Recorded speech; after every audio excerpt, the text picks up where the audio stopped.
The emperor's decree gave the House of Arvane exactly 7 days for Chiron to marry the three cursed princesses, or else the entire house would be stripped of its lands and title.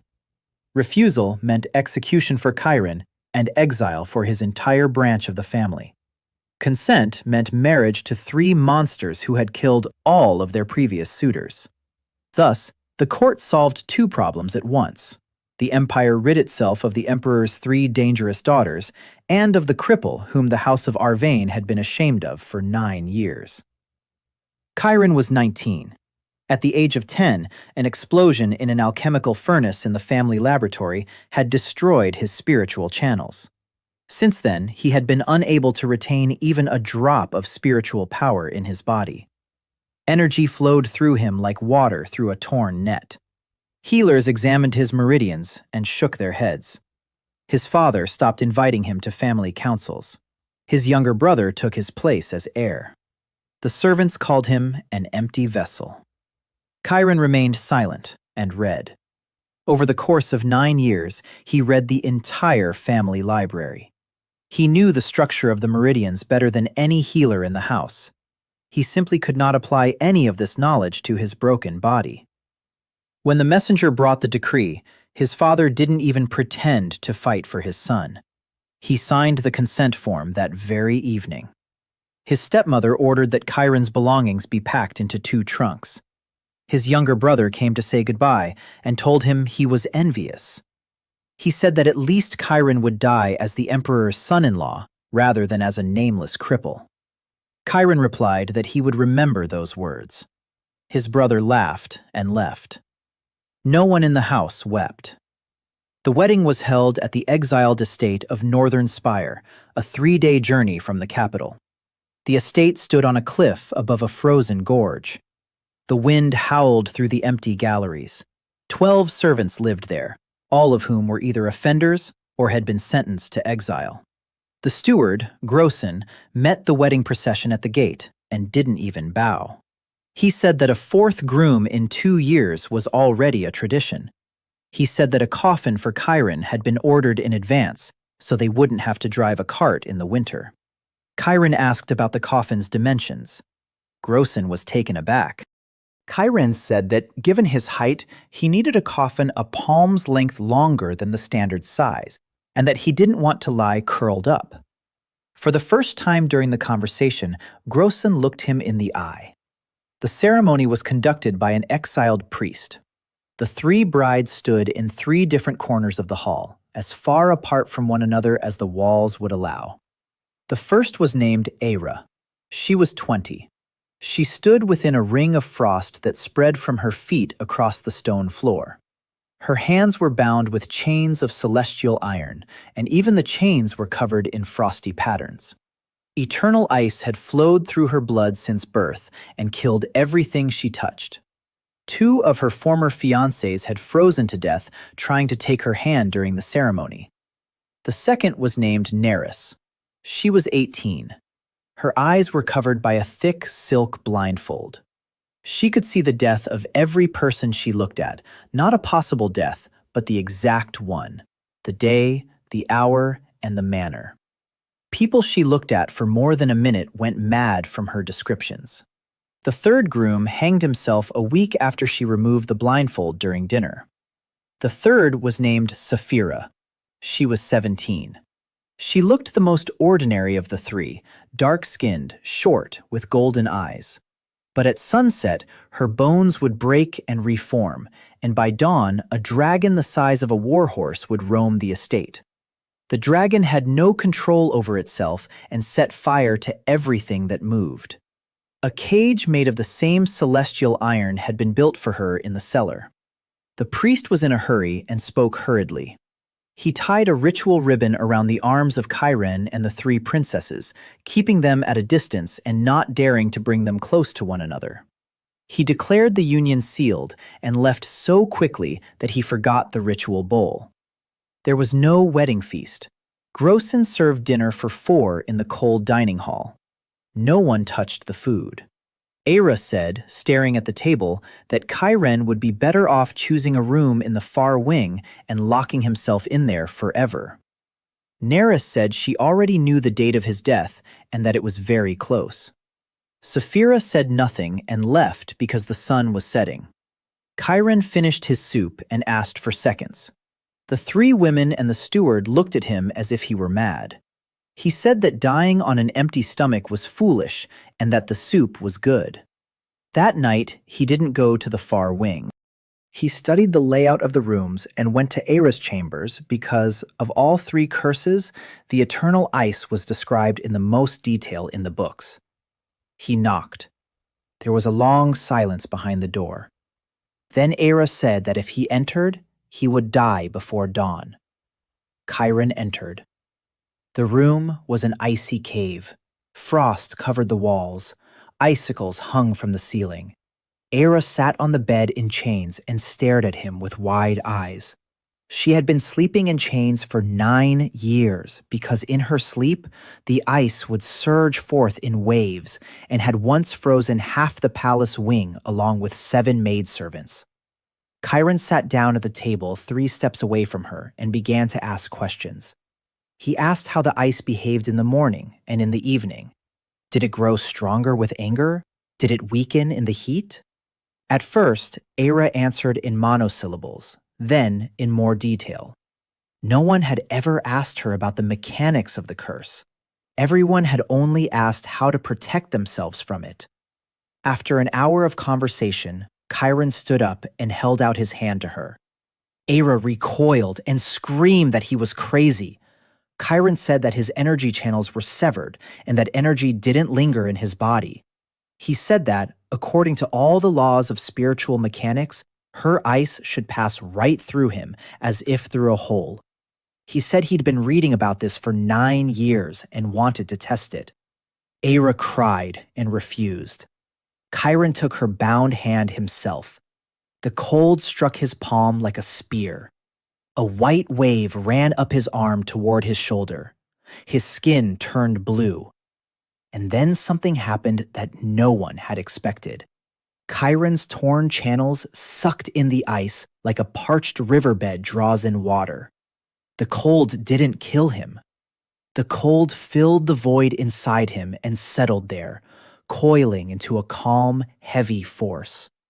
Chiron stood there, holding the hand of the princess of eternal ice, and did not die. Frost began to form on the walls. For the first time in 9 years, Era's room became simply a room. Era looked at her palm in his hand and could not utter a word. The ice she had held back her entire life was slipping from her hand. The pressure that had lived beneath her skin since birth was fading. She burst into tears the way people do when years of pain are finally lifted from their bodies. Chiron held her hand until midnight, until the flow subsided. A coldness spread through his body, but it was an obedient cold. He mentally reached out to it, and frosty patterns formed on his fingers. He commanded them to vanish, and they vanished. The torn channels could not hold ordinary spiritual energy, but the curse was of a different nature. The curse was denser and heavier. It got stuck in the tears, just as thick resin gets stuck where water flows. His injury turned out to be not a hole, but a filter. In the morning, Grossen came to check if the 4th husband was still alive and dropped the tray. Chiron was sitting in the dining hall eating breakfast. Next to him sat Ada, free of chains, holding a cup of hot tea with her bare hands. The cup didn't freeze. It was the first time Ada had drunk hot tea since she was 6. Grossen shifted his gaze from her to Chiron, and his expression changed so slowly and so completely that Chiron would remember it for the rest of his life.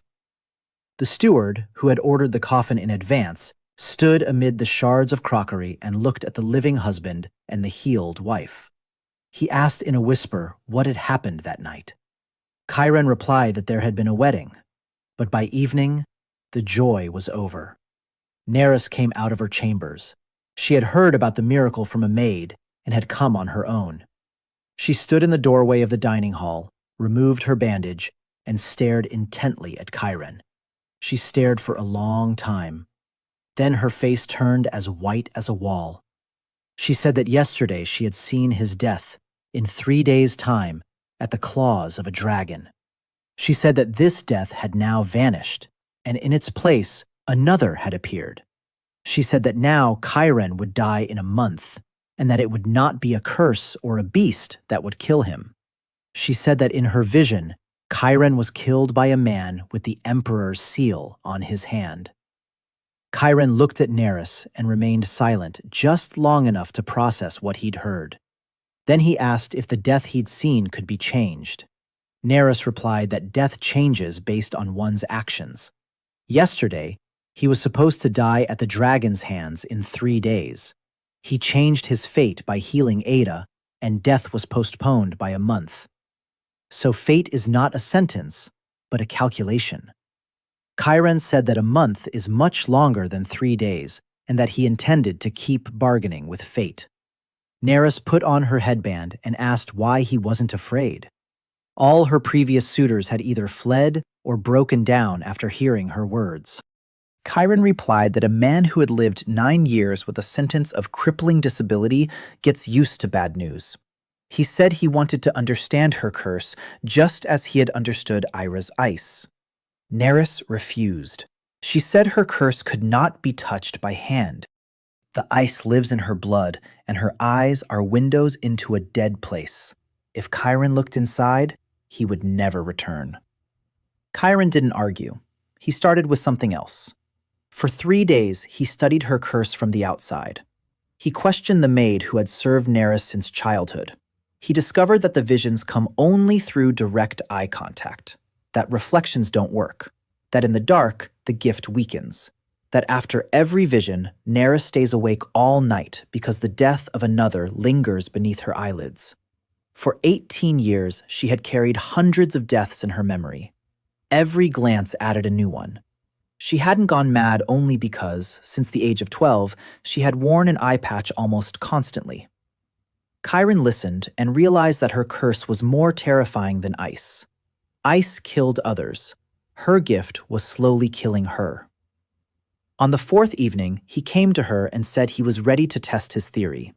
He said that Ira's curse had entered him through touch because ice is transmitted through the flesh. Neris's gift is transmitted through the gaze, so the bridge must also be a gaze. He asked her to remove her eye patch and look at him for as long as she could, without looking away, until the very end. Neris said that a long gaze like that turns people's hair gray and makes them howl. Chiron sat down across from her, placed a candle between them, and said he was ready. Aira stood behind him, clutching his shoulder with fingers icy with excitement. Neris removed the blindfold. Her eyes were silver, without pupils. She looked at Chiron. At first, nothing happened. Then Chiron felt something stretching from her eyes to his. Cold, but not like ice. Ice was an element. This was knowledge. Images began to flow into his mind. His own body in the snow. A man with the imperial seal. Blood. He didn't look away. Torn channels awoke and drew the stream toward them. Silver light streamed from Neris's eyes through the air into his pupils. Neris cried out. She tried to look away, but couldn't. The current held them both. 18 years of accumulated deaths poured out of her through this bridge. Hundreds of strangers' ends. Drowned, suffocated, fallen, burned. All of this poured into Chiron and settled in the fissures of his channels, coalescing into a heavy silver power alongside the power of ice.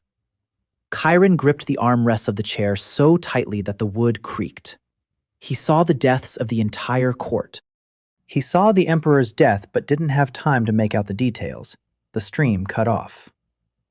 Neris would have fallen from her chair if Aira hadn't caught her. The silver vanished from her eyes. Her irises turned dark gray, like those of an ordinary person. She opened her eyes, looked at Chiron, then at Aira, then at the candle. And she saw nothing but people and fire. Not a single death. For the first time since she was born, she looked at a living person and saw simply a living person. She touched her face and laughed and cried at the same time. Aira hugged her and cried too. Chiron sat motionless, examining what had taken root within him. The gift had curled up inside him, as obedient as ice. He reached for it mentally, looked at the candle's flame, and saw a silver thread leading from the wick to the moment the candle would burn out. He looked at Grossen, who had entered at the sound of the commotion, and, through an act of will, opened the gift. He saw Grossen's death. The old man would die in his sleep 22 years from now. Chiron closed the gift in a single motion, just as one closes a book. He could look, or he could choose not to. What had been an eternally open wound for Neris had become a weapon with a hilt for him. At night, he lay awake, piecing the picture together. His body absorbed the curses, restoring freedom to the women while leaving him with strength. But Neris's vision said that, in a month, a man bearing the Emperor's seal would arrive. Chiron began to understand why. The court had sent the 3 cursed princesses here to die in the wilderness. If word reached the capital that the princesses had been healed, the plan would fall apart. A healed Aira, with her lineage, would become a coveted bride for the rebellious houses. Neris, who knew the fates of all the dignitaries, would become the most dangerous person in the empire. Someone in the palace would be very keen to see them dead. In the morning, he gathered everyone in the dining hall, Aira, Neris Grossena, and the estate's senior guard, a veteran named Worgen. Worgen had been sentenced to exile for striking a capital officer, and for 10 years he had considered his service in northern Spile a living hell. Chiron laid it all out plainly. In a month, death, bearing the imperial seal, would arrive from the capital. They had a month to turn the ruins into a fortress. Worgen smirked and said he had 8 guards, half of whom were old men. He said that a cripple and 2 young women weren't an army. He spoke lazily and made no secret of the fact that he considered his new master a naive boy. Chiron didn't bother arguing with him. He led everyone out into the courtyard, walked over to the well, and lowered his hand into it. The water in the well froze to the bottom in 3 heartbeats. Then he looked at the old shed that Worgen had been planning to tear down for a year and said that the shed would collapse on its own today before sunset because the silver thread holding it together was shorter than a finger. Worgen snorted. That evening, the shed collapsed inward under the weight of snow on a rotten beam. Worgen stood over the rubble for a very long time. Then he went to Chiron, took off his helmet, and asked permission to speak frankly. He said he had served 3 generals and had never seen any of them possess 2 gifts at once. He asked what needed to be done. Chiron replied that they needed to prepare the estate for a siege and that this was only the beginning. That same night, as the sun set, a roar echoed from the basement. Saphira was transforming. Chiron went down to the cage made of celestial iron and watched the dragon thrash about. Aira and Neris had been set free. The 3rd remained, the most dangerous one, a curse that could not be touched by hand nor caught by the eye. A curse that every night broke the bones of a 17-year-old girl's bones and eroded her mind. The dragon slammed into the bars and stared at Chiron with a golden, mad eye. Chiron opened the silver gift and looked at the beast, and he saw something that sent a chill down his spine, even without any ice. Saphira had 2 threads of death. One was human, thin and long. The other was a dragon's, thick as a rope. And the dragon's thread would end in 26 days, on the very same night as his own. In the vision, both deaths converged at a single point.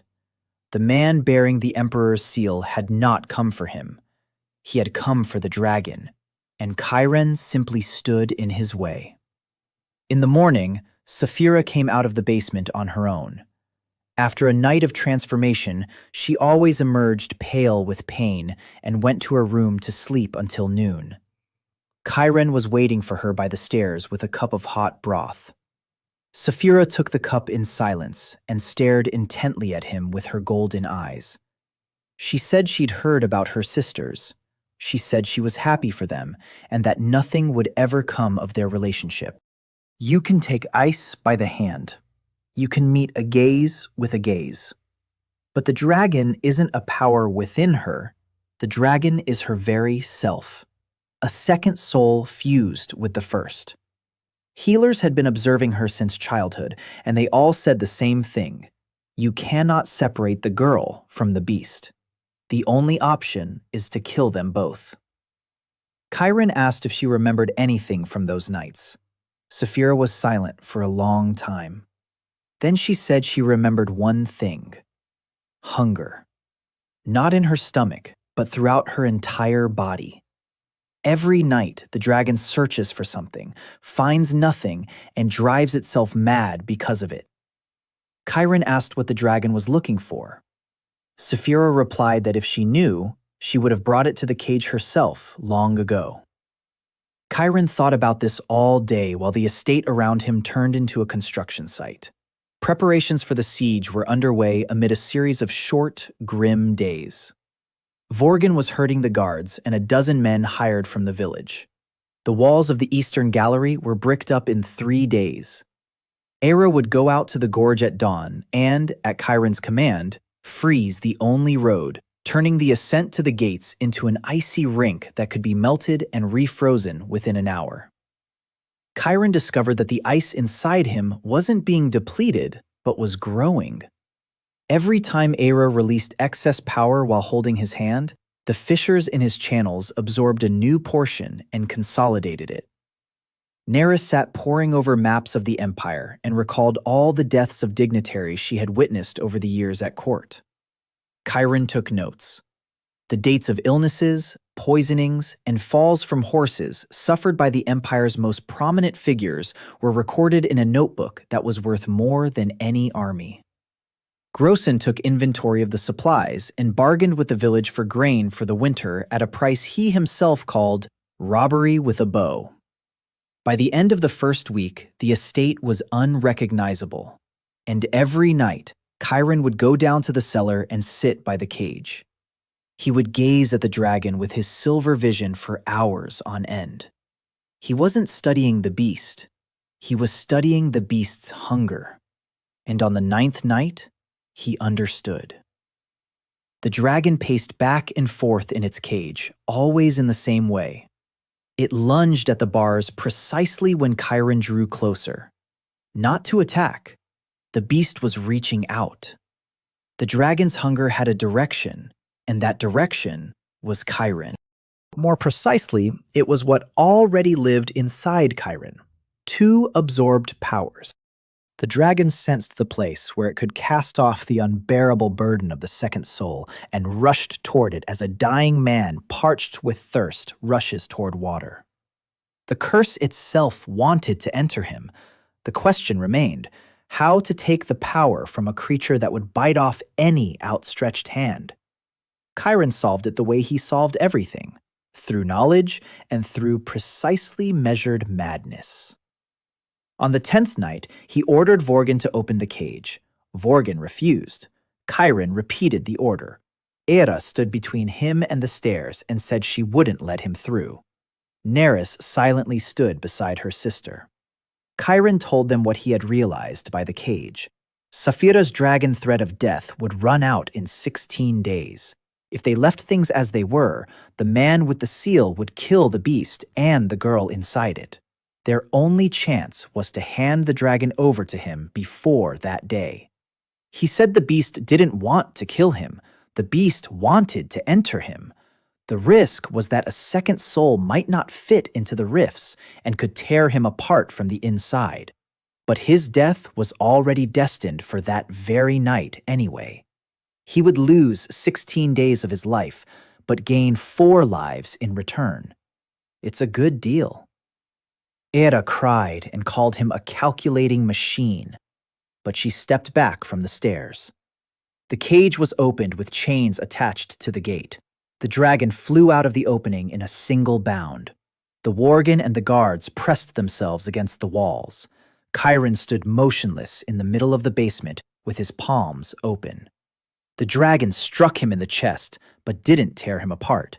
The beast crashed into him and froze. Its golden eye met his human eyes.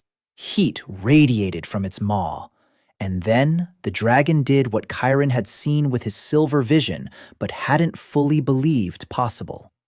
The beast pressed its forehead against his chest, and it began to flow. The scales radiated golden light. The fire of the second soul surged into the torn channels with such force that Chiron screamed. The ice and silver inside him contracted, making room. The fire filled the rifts, melting their edges, and accomplished in an instant what 9 years of treatment had failed to do.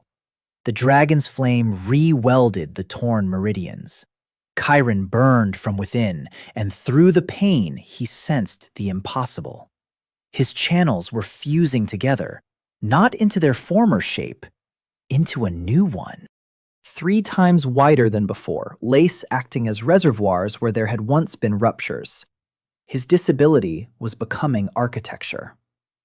The flow ended at dawn. Sapphira lay naked on the stone floor of the cellar, and her bones did not shatter as the sun rose. Chiron took off his cloak and covered her with it. His hands glowed golden from within. He clenched his fist, and fire danced over his knuckles. He thought of ice, and the fire turned to frost. He thought of silver, and saw the threads of death of everyone who had stood in the basement. The 3 forces lay in their new channels, as straight as blades in a scabbard. Sapphira opened her eyes around noon. She was lying in bed for the first time in 10 years, having slept through the night as a human. She whispered, "Where is the dragon?" Chiron lit a golden flame in the palm of his hand. Sapphira stared at the fire for a very long time. Then she said that her hunger had vanished, and that, for the first time, she wasn't afraid of sunset. That evening, she came out for dinner, ate enough for 3, laughed at Grossen's jokes, and fell asleep right at the table, resting her head on Neris's shoulder. The worgen gazed at the sleeping princess, whom he had locked in a cage every sunset for 10 years, and the old soldier's chin trembled. And 2 days later, a new problem knocked at the gate, right on schedule as fate would have it. A caravan flying imperial flags appeared on the road. Capital Inspector Revan Dalch, with 20 soldiers and a document ordering an inspection of the exile's condition. Neris recognized the name and turned pale. Revan Dalch did not serve the treasury. Revan Dalch served the third prince, Kasser, the very same prince who, 3 years ago, had personally signed the order exiling the sisters. And Chiron, watching the approaching caravan from the wall, opened his silver vision and saw a ring on the inspector's right hand, the small seal of the imperial house. There were 14 days left until the day of the vision. Death had arrived ahead of schedule to scout the situation. Chiron ordered the gates to be opened. Worgen looked at him as if he were mad and suggested freezing the road and maintaining the siege. Chiron replied that 20 soldiers were not an invading army, but eyes. Those eyes needed to be shown the right picture. If the inspector did not return to the capital within a month, it would not be 20 men who came, but 2 legions. Therefore, the inspector had to return and report exactly what Chiron needed to hear. He gathered everyone an hour before the caravan's arrival and assigned their roles. Era slipped chains of celestial iron over her sleeves without touching her wrists. Neris blindfolded herself. Sapphire was led down to the basement to an open cage. Grossen carried a coffin prepared in advance out to the gate and placed it against the wall as if expecting it to be put to use soon. Within 2 hours, the estate had undone all the changes it had managed to conceal. Revan Dahl rode into the courtyard without dismounting. He was thin, with the face of a man who had spent his entire life counting others' mistakes. He surveyed the courtyard, pausing his gaze on the coffin, and allowed himself a smile. He said he was glad to see the estate in the expected condition. He said that the capital had been placing bets on whether the fourth husband would live to see the first snow. Chiron came out to meet him, stooping and coughing. He was playing the part of a dying man. For 9 years he had watched the dying hopes of his own home. He said that his wives hardly ever left their wings, and that he thanked the heavens for every day he had lived. Dal stayed for 3 days. For 3 days he wandered the estate, sticking his nose into every nook and cranny. He saw Era in chains behind the frosted window of her wing. He heard the nighttime roar from the basement, where the worgen rattled his chains against an empty cage, and the roar came from Chiron himself, directing the dragon's throat of power into the stone well beneath the staircase. He saw Neris, who, at the communal dinner, removed her blindfold, looked at him, and said in a flat, lifeless voice that she could see his death by poison in his own cup. Dal turned pale and did not touch his wine for the rest of the meal. Neris was not lying about her gift. She was merely relaying what Chiron had foreseen and whispered to her. Dal's true fate led to poison, but 6 years later and at the hand of his own master. Neris did not mention this. Let fear, not knowledge, accompany him to the capital.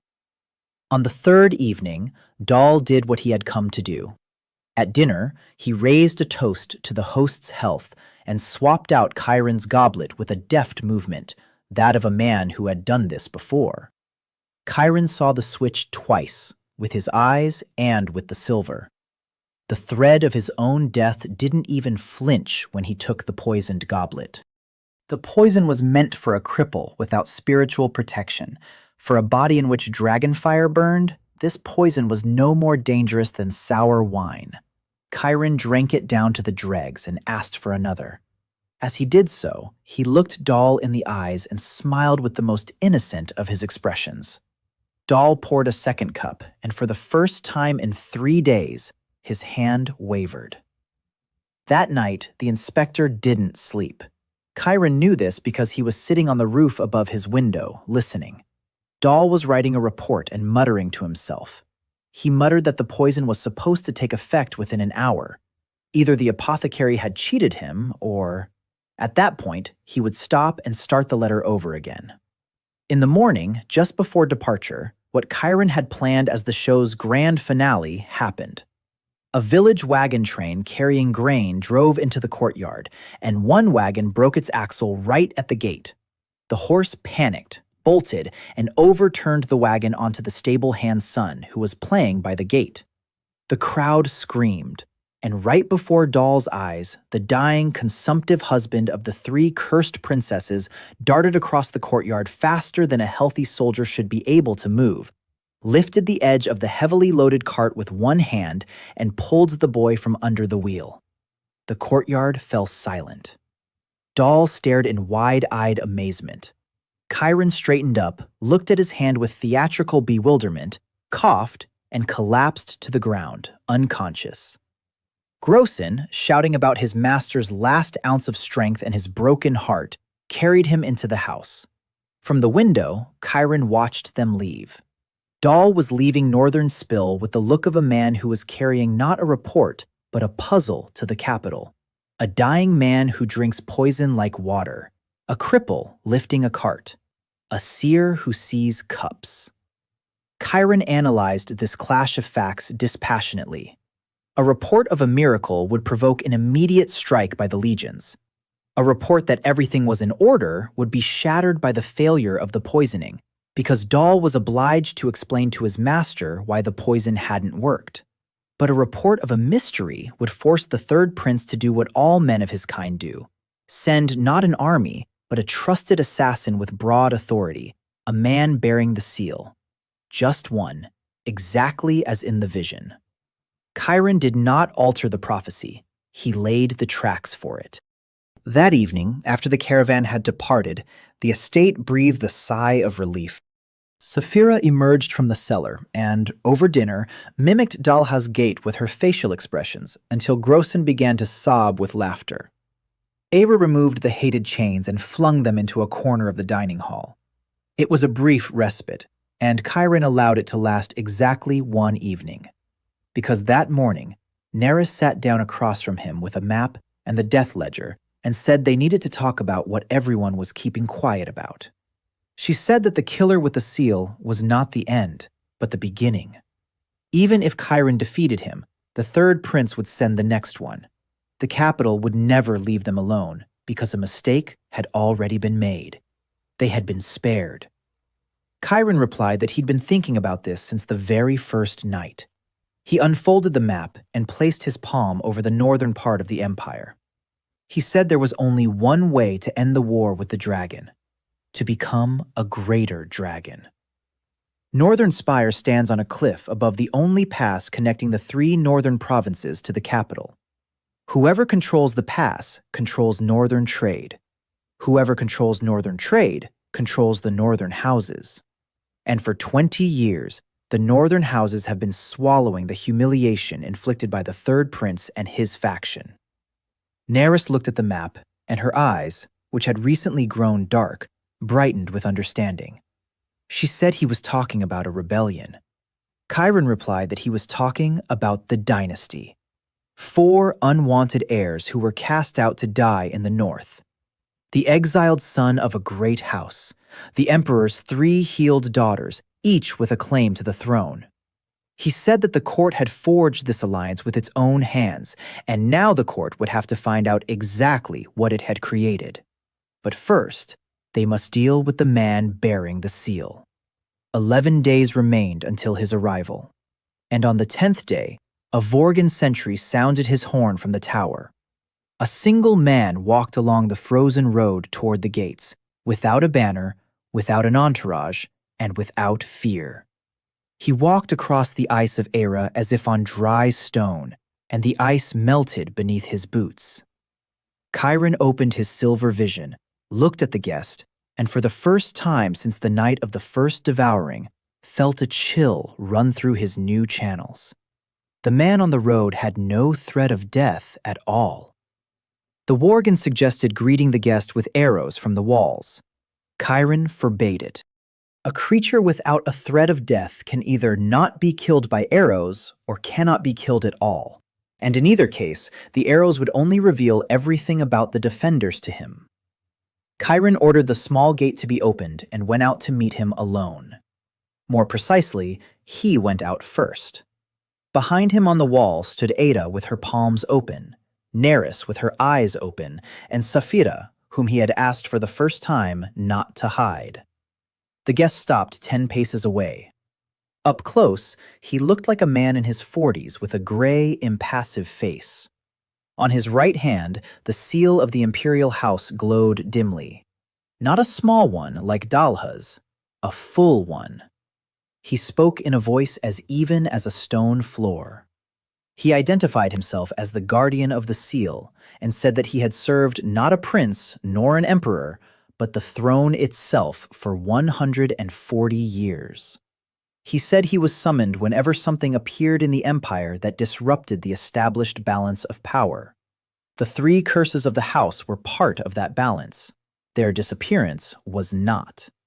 He had come to see where the curses had gone and to eliminate the disturbance. Chiron asked what eliminate meant. The guardian looked at him with empty gray eyes and replied that the disturbance was neither the estate nor the women. The disturbance stood before him. The vessel that had contained the 3 powers must be emptied. After that, Chiron said nothing. He struck first because his silver vision had shown him the guardian's swing a fraction of a second before the swing itself. The courtyard exploded. The guardian moved in a way that humans do not. His palm sliced through the air where Chiron's head had just been, and the stonework behind him crumbled, cut by an invisible blade. Chiron rolled out of the way and countered with a spear of ice as thick as a pillar. The guardian shattered the ice with his forearm. Shards were still hanging in the air when a jet of dragonfire passed through them. The guardian shielded himself with his hand bearing the seal, and the fire flowed around him like water flows around a stone. The seal was draining the power. Chiron realized this on the third exchange of blows. Everything he hurled at the guardian was partially extinguished by the seal, which grew brighter. For 140 years, this creature had fed on others' violations of order. It could not be defeated by brute force. Chiron retreated across the courtyard, keeping the rhythm of the fight at its limit, while the cold part of his mind worked as it always did in the worst of times, separate from fear. Everything has a thread. The guardian has none because the seal prevents him from dying. So he mustn't focus on the guardian. He must focus on the seal. He ducked under another slashing blow, closed the distance, and, mid-breath, opened his silver vision, not on the man, but on the artifact on his arm. And he saw it. The seal had a thread, as thin as a hair, hidden in its core. The seal wasn't eternal. It was very old and very weary, and it held itself up on the flow of absorbed power just as a spinning top holds itself up on its rotation. If it were allowed to swallow more than it could handle, the top would come crashing down. Chiron shouted a single word, Era's name. They had practiced this signal during 11 days of preparation, not knowing against whom it would be used. From the wall, Era unleashed upon the guardian all the excess of eternal ice she had accumulated over the week, holding nothing back for the first time in her life. A white storm engulfed half the courtyard. The guardian raised the seal, and the seal began to drink in the storm. And at that very moment, Chiron poured into it from the other side all the dragonfire that his new channels held, down to the last golden drop. Two elements of opposing nature surged into the artifact simultaneously. The seal flared so brightly that the walls screamed. It tried to conjure ice and fire within itself at once and failed. A single thread in its core snapped. The seal cracked across its surface with the sound of a bursting bell. And the guardian of the seal, who for 140 years had lacked a thread of death, found it, a thread as long as a single heartbeat. Chiron was nearby, and his icy spear pierced exactly where the silver had pointed. The gray body crumbled onto the courtyard stones as ash and dust, just as something that had died long ago and forgotten how to fall crumbles. Silence hung heavy for a long time. Then the courtyard screamed so loudly that snow fell from the roofs. The guards embraced one another. Grosin sat right in a snowdrift and laughed. Saphira flew down from the wall and hung around Chiron's neck. Era walked toward him across the courtyard, pale as blue from utter desolation, and smiled as she had never smiled before. The foretold night had come and gone, and he was alive. Fate had accepted a new price. But Nereus did not come down from the wall.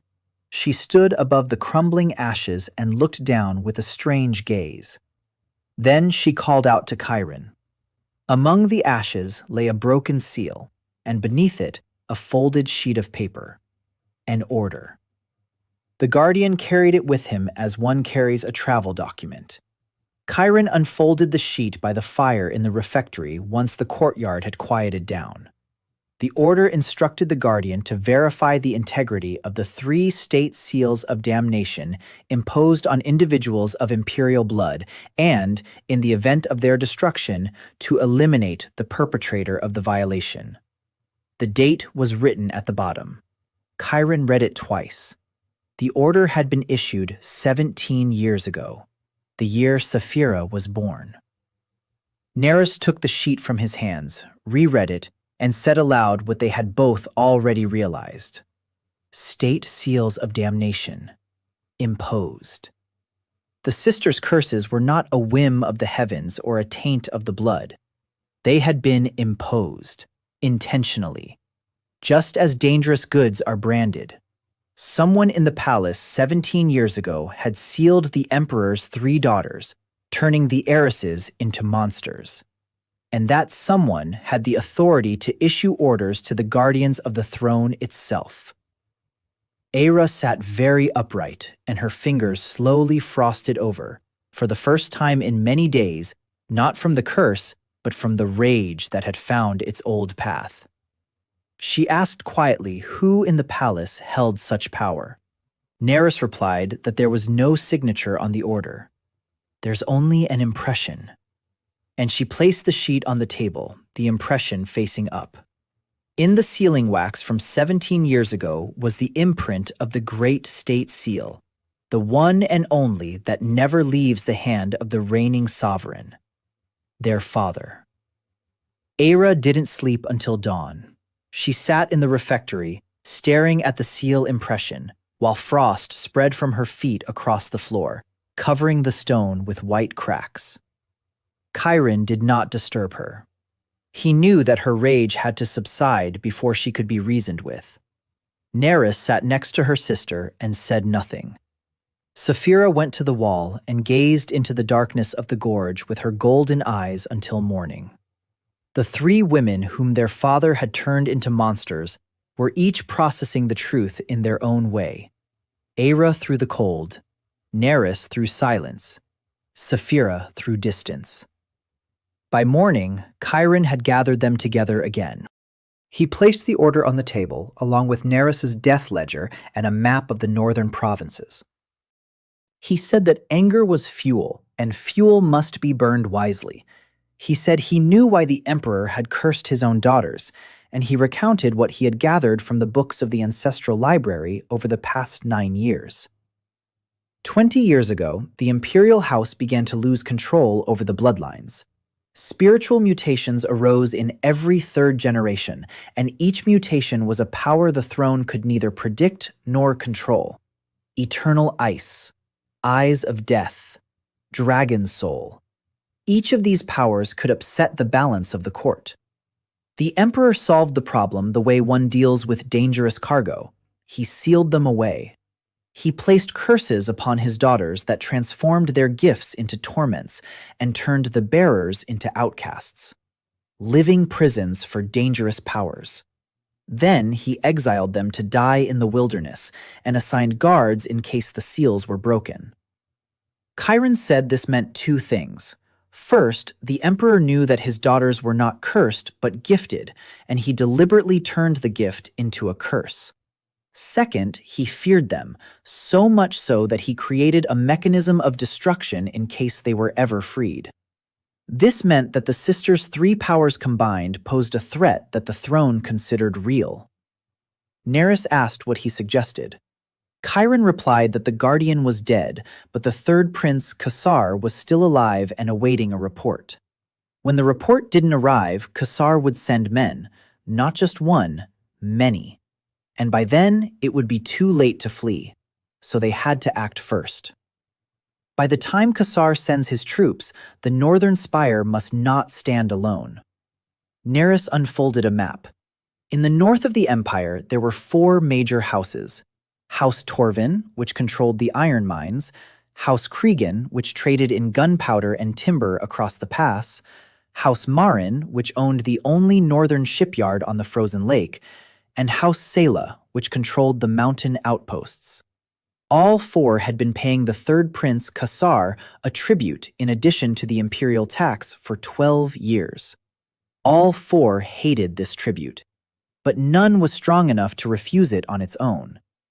Chiron said he needed one of the 4, one ally who would stand up first and show the others that resistance was possible. He chose House Torvin. The reason was practical. Torvin was closest to the northern spire, a 2-day journey, and Torvin had something the estate lacked, blacksmiths and iron. Both were needed to fortify the pass. 3 days later, Chiron and Vorgan, accompanied by 4 guards, set out for Torvin Castle. Chiron left his sisters to defend the manor. Era kept watch over the icy road. Saphira stood on the wall during the day. At night, the manor was guarded by the memory of the guardian, which spread through the villages faster than any messenger.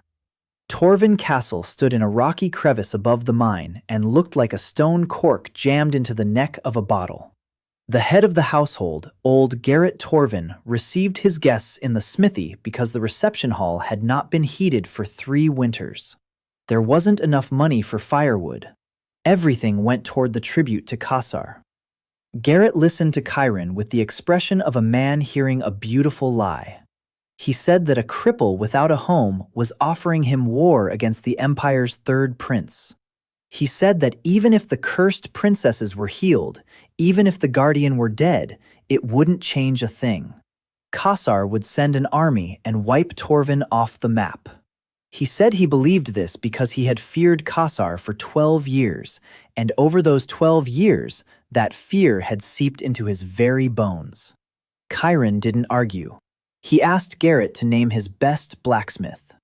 Garrett pointed to a broad-shouldered man with a scarred face named Devar.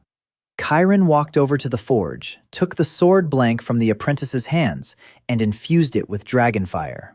The metal glowed white-hot in the time it took for his heart to beat twice. Then, Chiron gripped the hilt and sent a wave of ice coursing through the blade. The tempering process, which usually took hours, was completed in seconds. He laid the finished blade on the anvil. Devar picked it up, turned it over in his hands, struck a test post with it, and watched as the blade sank halfway into the oak post and emerged without a single chip.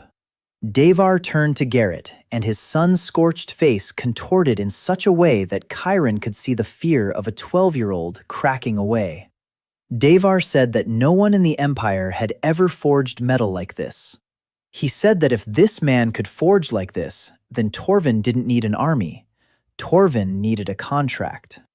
Garrett was silent for a long time. Then he asked how many blades Chiron could make. Chiron replied that he had enough dragonfire in him for 20 blades a day. He said he was ready to forge for Torvin if Torvin stood beside the northern spire when Kassar arrived. Garrett replied that 20 blades a day meant 40 in 2 days and 600 a month. He did the math, and as he did, his expression changed, not from fear to bravery, but from fear to greed. Greed proved to be the stronger of the two.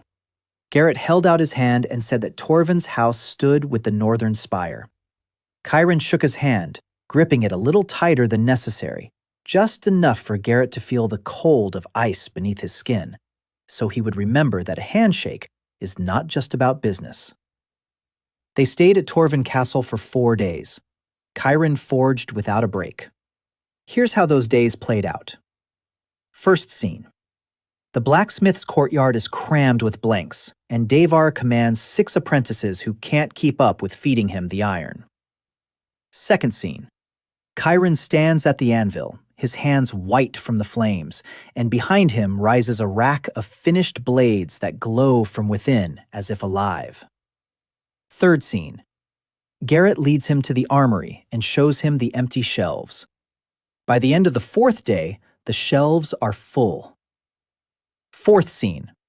A sentry on Torvin's wall holds a new blade and smiles on duty for the first time in 3 years. Garrett's younger brother, Ennis, witnessed the result.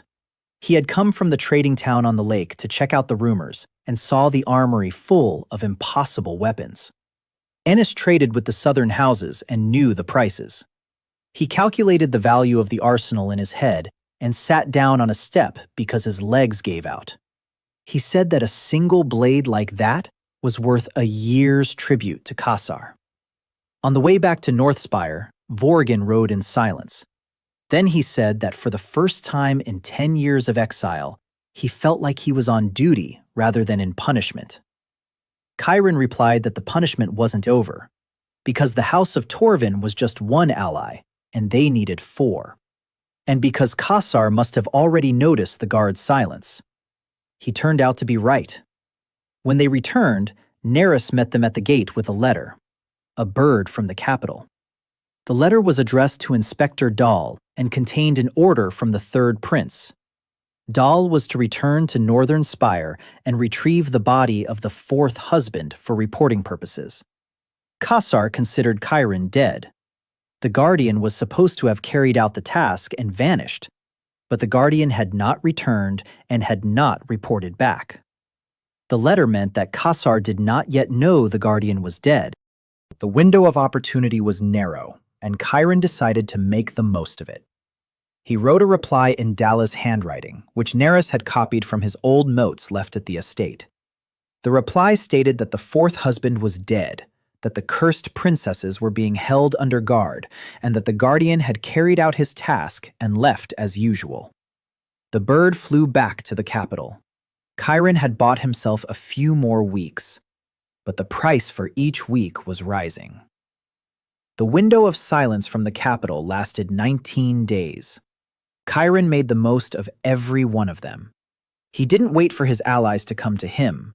He went to them and gave each one a reason to rise up. House Cregan traded in timber and furs across the pass and paid Kassar double the duty. The head of the house, Willin Cregan, was younger than Garrett and more ruthless. He wasn't afraid of war. He was afraid of losing. Chiron came to him not with a weapon, but with a map. He laid the map on the table and showed that North Spire stood directly above the pass. Whoever controls Spire decides who passes and who doesn't. Right now, the Spire belongs to Chiron, and Chiron is ready to open the pass to Cregan for free. The Kassar toll is waived for those who stand with the Spire. Villain took 2 days to consider it. Then he agreed. He said that free passage through the pass was worth a war. House Marin owned a shipyard on the frozen lake and built barges for transporting ore. The lake froze over for 8 months of the year, and the shipyard lay idle. The head of House Sidra Marin was the only woman among the northern lords. She inherited the house after her husband's death and ruled it with an iron fist. Kassar left her alone because he needed the barges himself. But he didn't give her any money either. The shipyard was falling into disrepair. Chiron came to see her with Aira. Aira stood on the shore of the frozen lake and, at Chiron's command, melted the ice along a strip 300 paces long. In an hour. The black, open water glistened in the winter sun. Sidra stood on the shore and looked at the open water in the middle of winter with the expression of someone who had just been shown that the wall they thought was made of stone was actually made of paper. Chiron said that Aira could clear a strip every day, and the shipyard would operate 12 months a year instead of 4. He said that in exchange, he needed barges to transport Torvin's ore to the pass and Marin's men to the walls of Spill when the time came. Sidra replied before Villain could. She said that a woman who had waited 10 years for the ice to melt would not wait for a second invitation. House Sela controlled the mountain outposts and was the poorest of the 4. The outposts stood high in the mountains, and in winter, the people of Sela went hungry. The head of the house, Oren Sela, was old and sick. He hadn't left his bed in 2 years, and his son Tarek ran the house. Tarek was cautious to the point of cowardice. He refused Chiron 3 times in a single conversation. He said that Sela was too small to take sides. He said that if Kassar won, Sela would be the first to be wiped out. He said that the mountains were no place for heroes. Chiron neither tried to persuade him nor threatened him. He asked permission to visit old Oren. Tarek reluctantly let him go. Oren lay in bed, thin as a skeleton. Chiron opened his silver vision and looked at his thread. The thread led to death from an internal illness in 4 months. The organ rotting inside the old man cast a thin black line in the silver light. Chiron asked permission to touch his hand. Oren allowed it. Chiron could not heal. His channels absorbed curses, not illnesses. But he could do something else. He sent a thin thread of dragon's warmth into the old man's body. Not a flame, warmth. like embers in which the heat still lingers. The thread wrapped around the diseased organ and slowed the decay. It didn't heal it, it merely postponed the end. Chiron went out to Tarek and said that his father would live not 4 months, but a year and a half, if Chiron came once a month to maintain the warmth. He said this wasn't a bargain with life, but an offer from the emperor's son-in-law, who knew how to calculate time. Tarek stood there, white with rage and realization. He said Chiron was playing dirty. Chiron replied that those who have nothing to lose play fair. Tarek agreed the next morning, after his father had eaten on his own for the first time in 2 years. 4 houses were built. Chiron returned to Northspire and found changes there he hadn't planned for. In his absence, Neris had organized what she called a network. She sent Grosin to 3 nearby villages with a simple proposal. The estate would buy food at double the price and provide protection from bandits, whose numbers had grown since the start of winter. The money came from the reserves that Chiron had brought back from Torvin. Iron ingots were valued as highly as gold here. The 3 villages agreed, and a week later, the village elders from 2 more villages came to see Grosin. Neris drew a new map for Chiron. Northern Spiel stood at the center. 5 villages were arranged in a ring around it. Beyond them were 4 houses. The pass was under control. Trade was in full swing. The shipyard operates year-round. Mountain outposts covered the flanks. Chiron looked at the map and, for the first time, thought of a word that had previously seemed foreign to him. Territory. He thought about it for exactly 1 minute. Then Vorgan ran into the dining hall and said that the Southern Patrol had intercepted a messenger. The messenger was carrying a letter not to Northern Spiel, but across the pass. The letter was from Kasser to all the northern houses. The third prince announced the appointment of a new imperial governor for the north. The governor had already left the capital with a full legion of 3,000 soldiers. His name was Revan Dahl. The very same inspector whom Chiron had tricked, poisoned, and then let go. Chiron read the letter twice. Then he sat down and laughed for the first time in a long while. Neris asked what was so funny. Chiron replied that Dahl was the perfect opponent. A man who had already lost to Chiron once and didn't understand how. A man who drank poison and didn't notice the switch. A man who would bring not victory to the capital, but a second riddle. But 3,000 soldiers aren't a riddle. They're a wall of iron and flesh, and they'll be here in 20 days. 20 days for 4 disparate houses to become a single army. Chiron knew that wasn't enough. He knew the houses had rallied to his side for gain, not for loyalty. Torvin for weapons. Krigan for the pass, Marin for water, Selah for her father's life. The first real blow would test each of these motives. But first, he had to resolve the issue he'd been putting off. Saphira.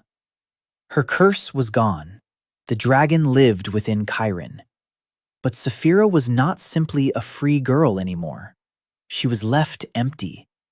Her 2 sisters had retained the remnants of their powers. Aira could control the cold, though less effectively than before, but she could still do so. Neris sometimes sensed flashes of others' threads nearby. Saphira had lost everything.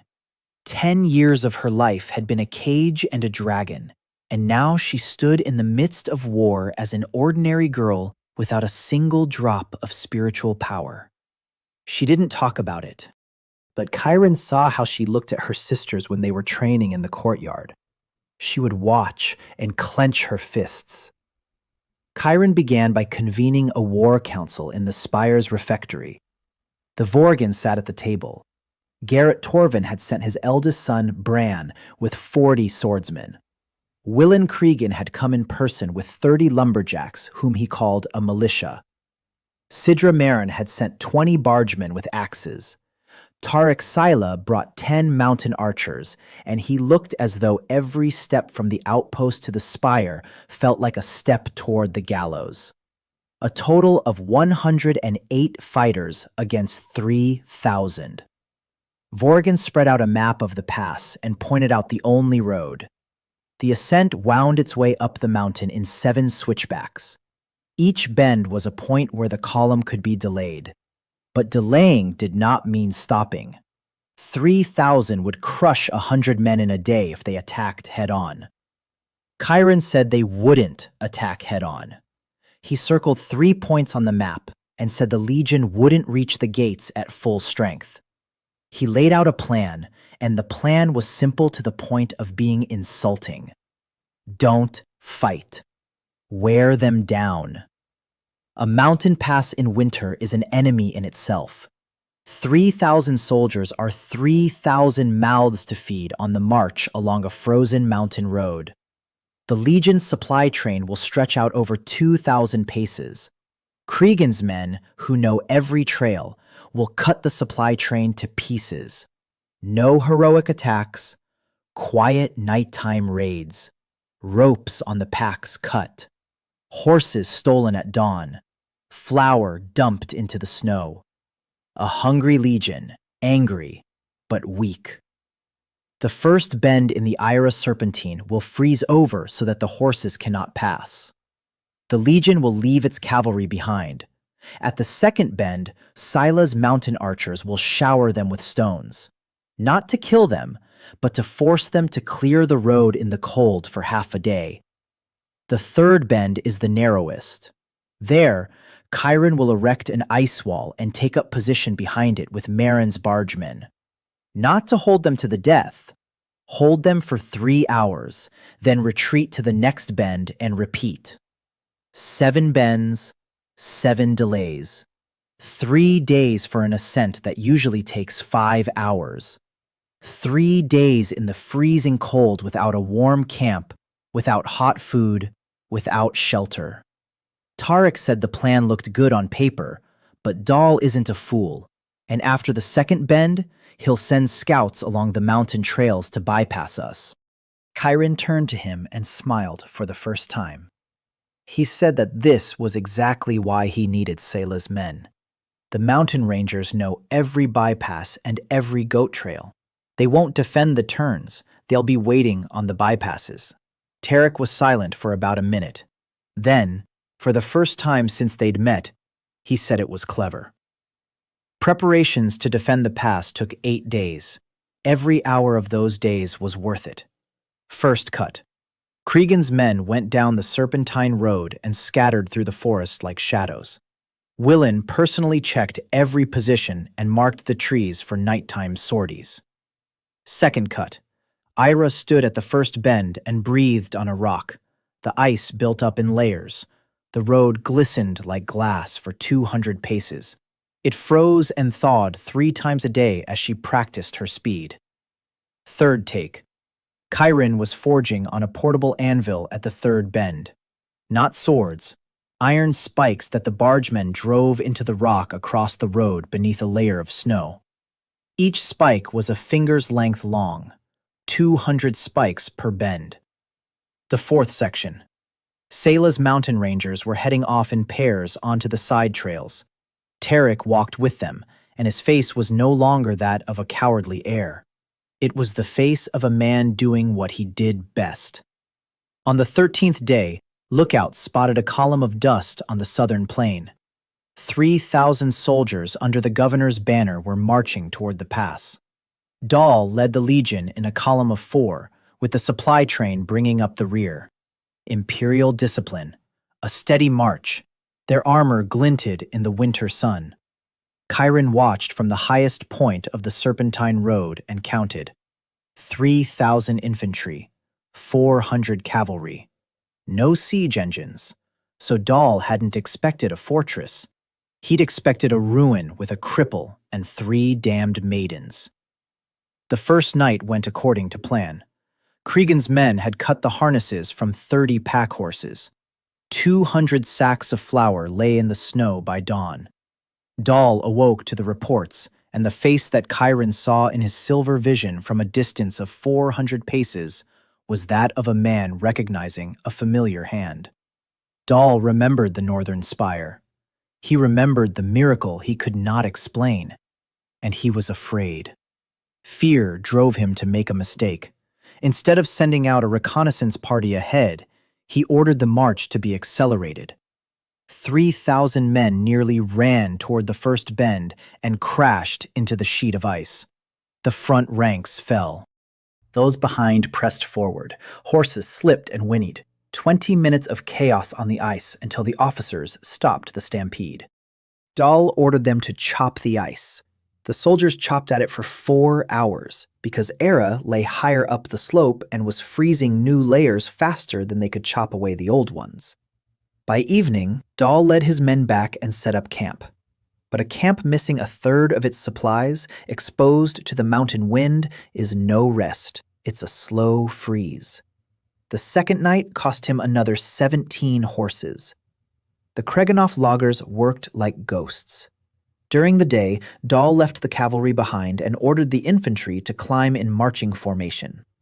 They made it through the first bend on the bare ice, clinging to the rocks. At the second, they were met by a rockfall. Sela's mountain archers had pushed boulders prepared in advance off the ledge. It wasn't a deadly avalanche. The road was blocked, and clearing it took half a day. Dal sent 100 men to bypass the blockage via a goat trail. 2 of Cleric's archers were waiting on the ridge. They didn't shoot at the men. They shot at the rocks above the trail. The trail crumbled, and the 100 returned empty-handed, having lost 8 men in the crevices. The Legion reached the third bend on the 5th day. Not on the 3rd day, as Chiron had planned, but on the 5th, because Dal had grown cautious. 3,000 had dwindled to 2,600. He left 400 men below with the wounded and the remnants of the supply train. Those who made it up the mountain were angry, frozen, and hungry. At the third bend stood an icy wall 3 men tall. Behind the wall stood the Marin bargemen with their axes and Chiron with a golden light in his palms. Dal ordered them to ram the wall.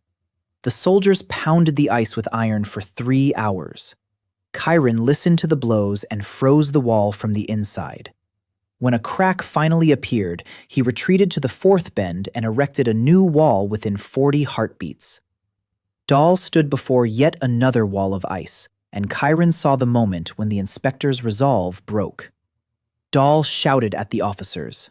His voice cracked. 5 days for an ascent he'd planned to complete in 1. Half the supplies were lost. A quarter of the men were incapacitated by the cold and rocks, and there were still 4 bends ahead.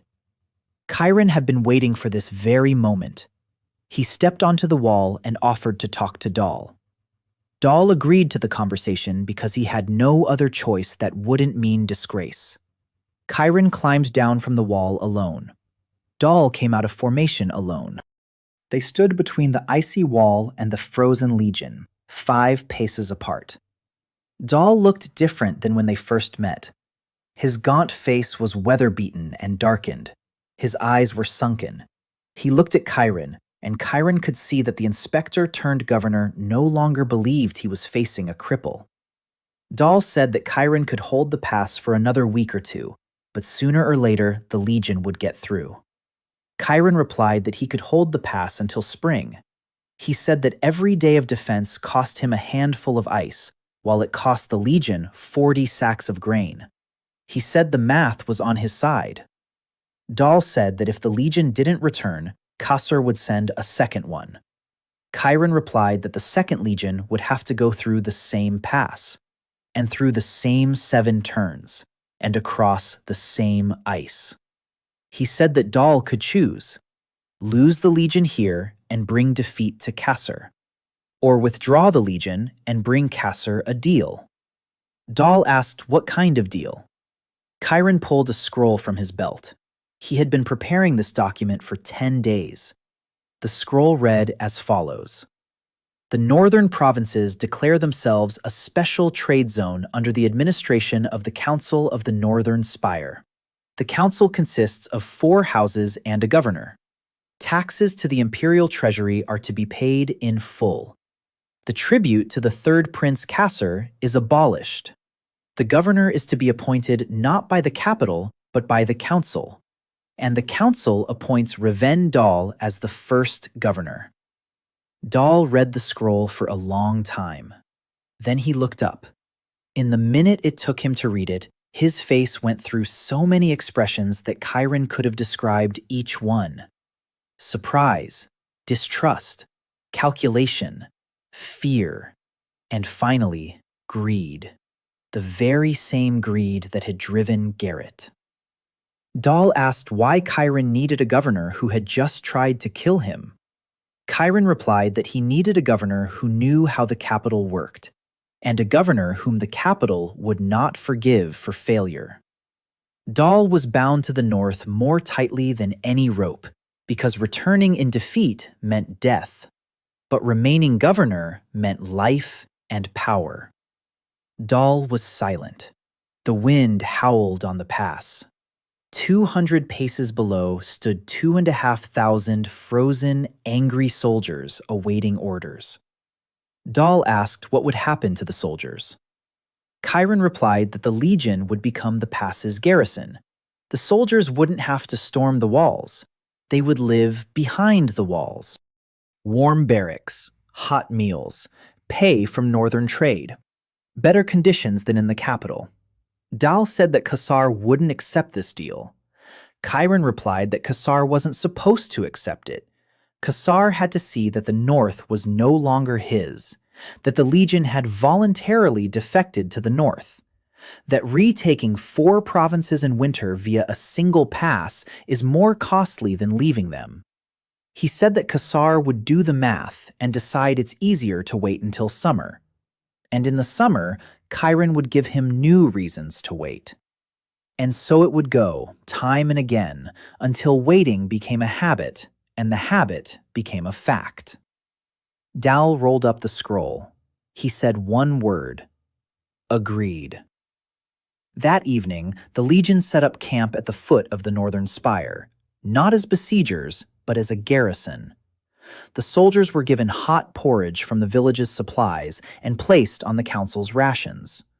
The legion's commanders swore an oath to Dal as governor, not as Kasar's puppet. 3 officers refused. Dal offered them safe passage south, and the 3 of them set off along the frozen road. Chiron knew they would reach Kasar in 2 weeks.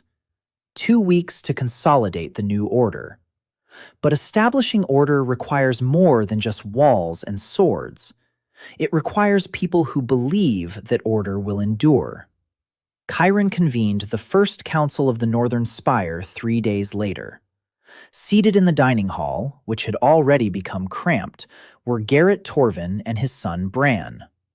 Willen Cregan was the only one who had come without an entourage.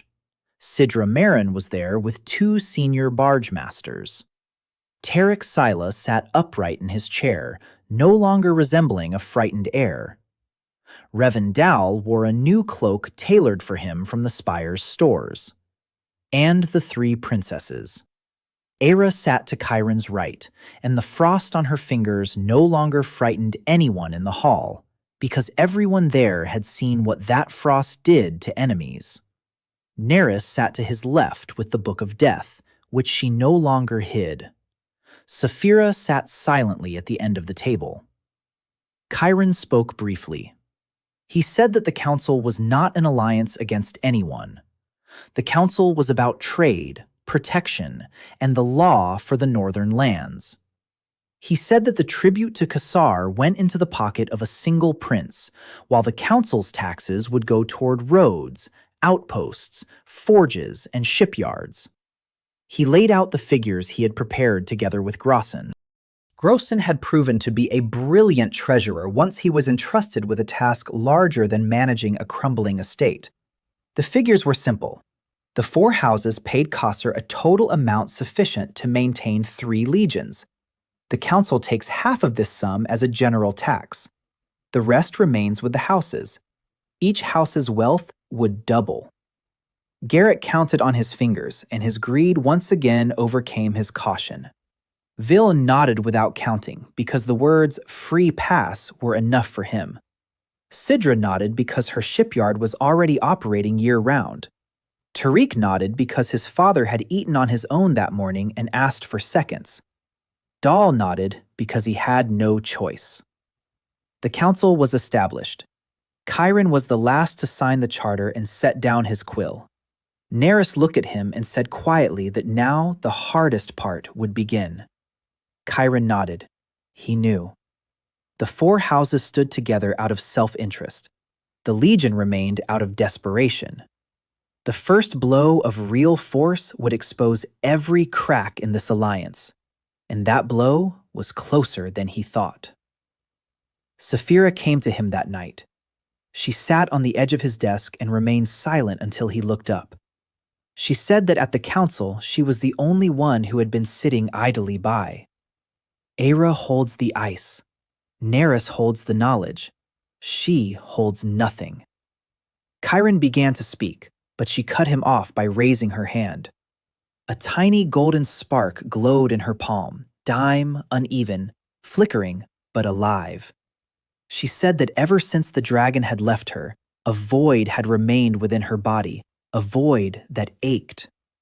She didn't complain because complaining was pointless, but 3 nights ago, the void began to fill itself. The spark appeared out of nowhere, small, but brighter with each passing day. Chiron took her hand and looked at it with his silver vision. Inside Saphira's body, where the dragon's second soul had lived, something like an imprint remained. A hollow shaped like a flame. And this hollow was slowly filling with a new power. Not a dragon's, her own. Like a riverbed filling with water after the river has receded. The water is different, but the riverbed remembers its shape. Chiron didn't yet know what kind of power this was. Saphira didn't know either, but the spark was growing, and that changed everything. Chiron gave the council 7 days to set up the garrison. Dalha's soldiers were given warm barracks in the expanded eastern wing.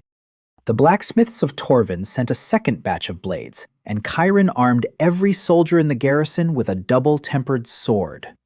Dal commanded with discipline, and Chiron watched over him with his silver vision every evening. Dal's thread remained unchanged. Poison in 6 years at the hands of Qasr. As long as this thread led to Qasr, Dal was bound to the north more tightly than chains. On the 8th day, a messenger arrived on horseback from Terak Sela. A mountain patrol had intercepted a small group on the western trail. Not soldiers, not merchants. 4 men in traveling cloaks bearing the seals of the Gray Scales Guild. Chiron knew that name from books. The Gray Scales were not a guild, but a network of informants that the capital's houses used for covert operations. Murder, blackmail, theft of documents. If Qasr had sent the scales, it meant he no longer believed in open force and had resorted to a knife in the back. The 4 were brought to the spire. Chiron interrogated the first one himself. The man remained silent. Chiron activated his silver vision and looked at his thread. The thread led to death by strangulation in 2 years. Chiron described his own death to him in detail. A room, a rope, the color of the walls. The man turned pale. He began to speak. The quartet of Gray Scales had 2 assignments. The first, to poison the wells in 3 villages around Spil. The second, to kidnap one of the princesses and deliver her alive to the capital. Which one exactly was to be decided on the spot? Chiron asked who the client was. The man replied that the contract had passed through 3 intermediaries, but the seal on the advance payment was that of the 3rd prince's chancellery. Chiron handed the 4 over to Dal. Dal interrogated them again according to imperial procedure and drew up a report. He did so with the expression of a man who understands that every such report is yet another brick in the wall between him and the capital. Neris read the report and said that the second assignment was more dangerous than the first. Kasser wants to bring back one of the princesses, alive. That means he doesn't want her dead. He wants her as a tool. The emperor's healed daughter, with a claim to the throne, is a weapon that can be directed anywhere. Chiron nodded. He had understood this long ago. The three princesses aren't just his wives. The three princesses are three claims to the throne. That is precisely why the emperor sealed them away rather than killing them. A dead heiress creates martyrs. One who is alive but cursed poses no danger. One who is alive and healed is 3 times as dangerous. Chiron summoned the sisters to a war council and, for the first time, spoke to them not of defense, but of offense. He said that Kasser would not stop. New scales would arrive every week, new spies, new attempts to break up the council from within. We cannot defend ourselves forever. We must give Kasser a problem bigger than the North, a problem that will force him to look not at the pass, but over his own shoulder. Neris took out the Book of Deaths. She said she remembered the threads of the 12 members of the Imperial Council. 4 of them would die at the hands of Kasser's men in the coming years. This meant that Kasser was already planning a purge of the council. If these 4 learned of their fate before Kasser struck, they would become his enemies. Chiron looked at his wife with an expression that Vorgan later described as the look of a man who had found a second blade where he had been searching for a stone. He said that Neris had just turned the Book of Deaths into the Empire's most powerful weapon. Knowledge of future murders is not mere information. It is leverage. Any dignitary shown his own death at Kasser's hands would become an ally, not out of self-interest, but out of sheer terror. Neris said that to achieve this, the information had to be delivered to the capital in person. They wouldn't believe a letter. They needed someone who would sit across from a dignitary and describe his death in such detail that no doubt would remain. Chiron looked at Dal. Dal understood without words. He turned pale and said that returning to the capital would mean certain death for him. Chiron replied that returning as the rebels' governor meant certain death. But returning as a man bearing evidence to the 4 council members of Kasser's conspiracy against them was an entirely different matter. Dal asked what evidence there was besides the seer's words.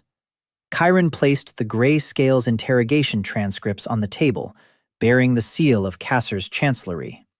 He placed the guard's order, bearing the imprint of the Great Seal, proving that the curses had been imposed by the emperor. And he placed the Book of Deaths. 3 documents, 3 blows. Kasser is persecuting the dignitaries. The emperor maimed his own daughters. And the seer knows who will die next. Dal took the documents, and his hands trembled, not out of fear, but because he was a professional and had seen how this scheme worked. He said that with this, they could overturn the council in a single session. Chiron replied that there was no need to overturn the council. All they needed to do was crack it. The crack would spread on its own. Dal left 2 days later with a small entourage of 5 soldiers disguised as merchants. Chiron watched him ride off over the pass and thought about the fact that he had sent to the capital a man controlled only by fear. Fear of Kasser and fear of the Silver Vision. 2 leashes, thin but strong. While Dal was riding south, Saphira came to Chiron in the courtyard where he was training the bargemen. She asked for a moment. Then she raised both hands. The spark that a week ago had been a dim point on her palm now burned with an even golden flame, enveloping both her hands up to her wrists. But this was not a dragon's flame. Chiron could feel the difference with every fiber of his being. A dragon's fire was destruction. Sapphire's flame was something else entirely. She placed her hand on the wall of the spire. The stone beneath her palm glowed, and the crack running through the masonry closed. The stone dust fused back into a monolith. She removed her hand. The wall where she had touched it was stronger than the new masonry. The Bolsheviks stopped training and watched. One of them poked the wall with the handle of his axe and pulled his hand back because the handle cracked. Safira looked at her palms with the expression of someone who had been in empty space for 10 years and suddenly realized that the space wasn't empty, but full of life.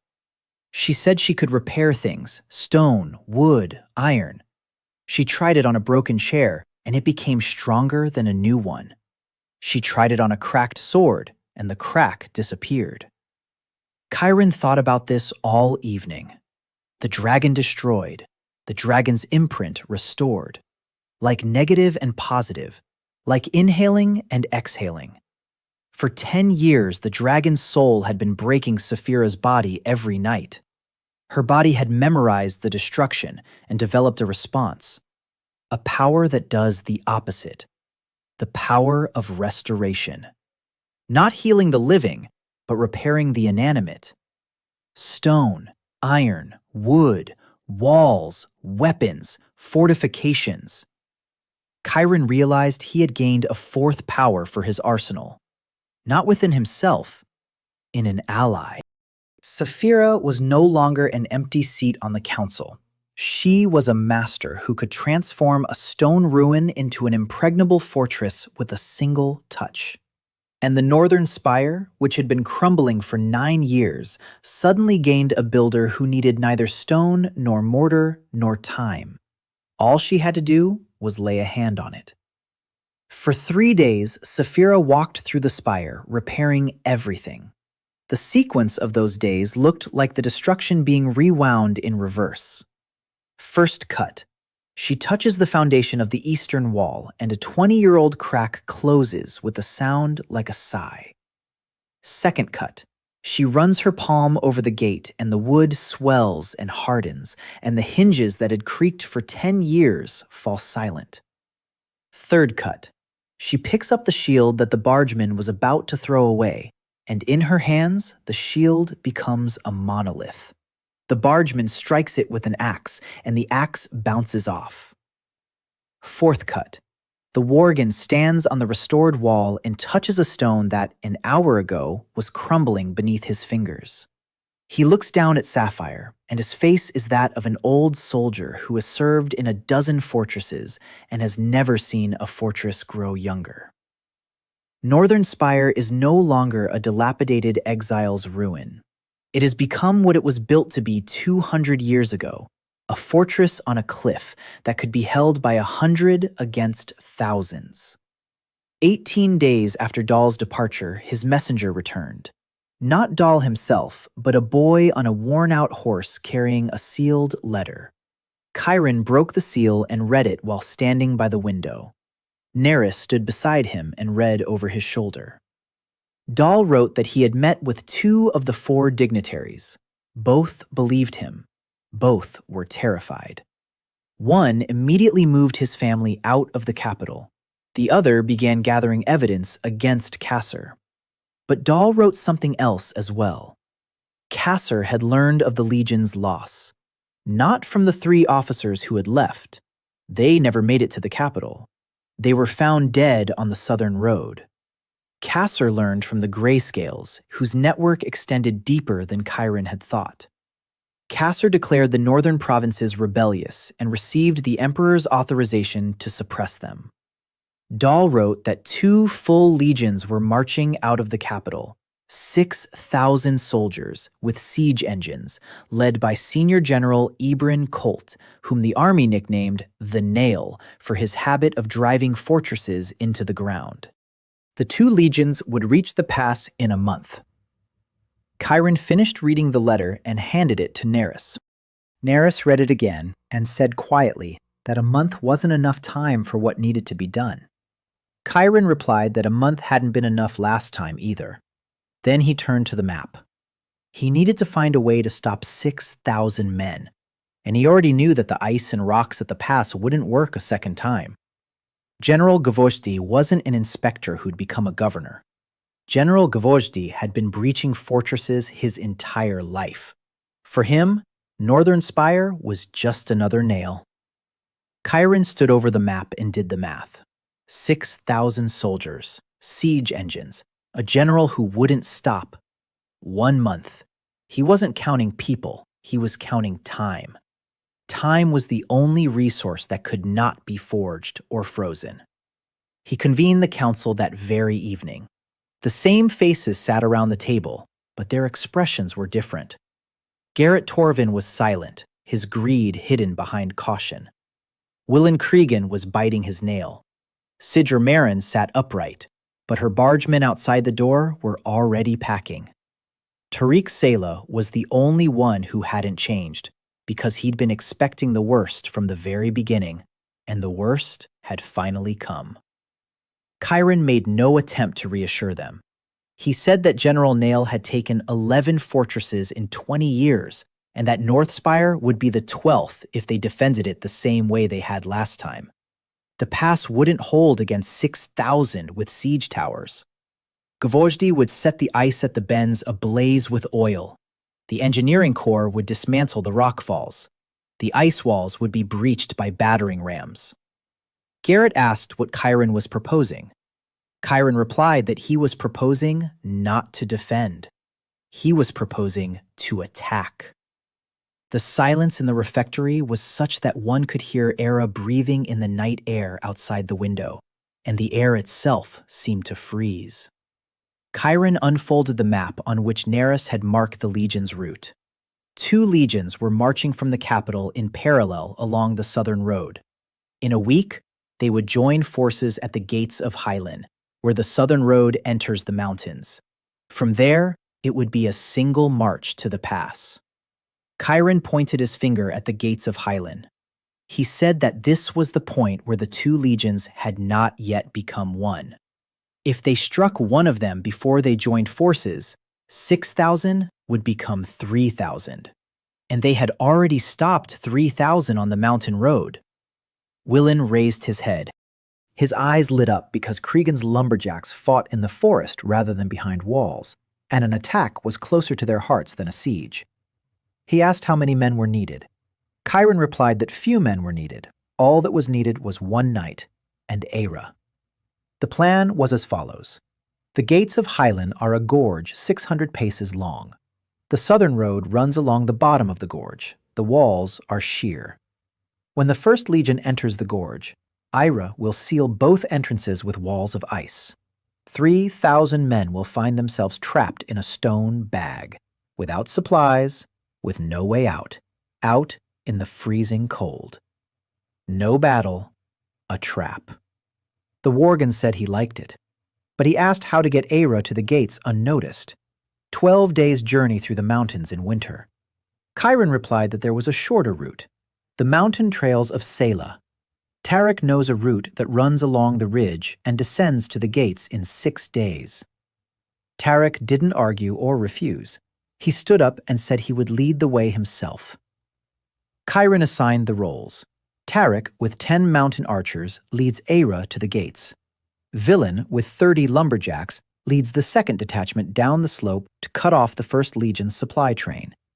Chiron goes with Tarek because, without him, Era won't have enough power to seal off the entire gorge. His own ice combined with hers creates a wall that no battering ram can breach. Nereus remains in Speil and commands the defense alongside Worgen and Dalch in case the Second Legion strikes first. Saphira remains behind and fortifies the walls to the limit. The detachment's departure is scheduled for 2 days from now. Chiron did not spend this evening playing cards. He spent it with his 3 wives in the dining hall over dinner. It was a quiet evening. Era sat next to him, holding his hand. Her fingers were cool, but not icy. Nereus ate soup and recounted how Grossen had dropped a barrel of honey on the cat that morning, and the cat still hadn't forgiven him. Saphira repaired a cracked bench with a single touch and boasted that yesterday she had fixed the bridge over the stream outside the gates. Chiron listened and took it all in. He didn't know if he'd return. His silver sight wouldn't show him his own thread. The gift didn't work on its owner. The only one who could see his death was Nereus, and the gift had left her. She could catch glimpses of others' threads nearby, but his thread was no longer visible to her. He was walking blindly. At dawn on the third day, the detachment set out through the western gate. 22 people, 10 archers, Aira in a fur cloak, Tarek in the lead, Chiron in the middle of the column. The mountain trail was as narrow as a knife's edge, and the wind on the ridge knocked them off their feet.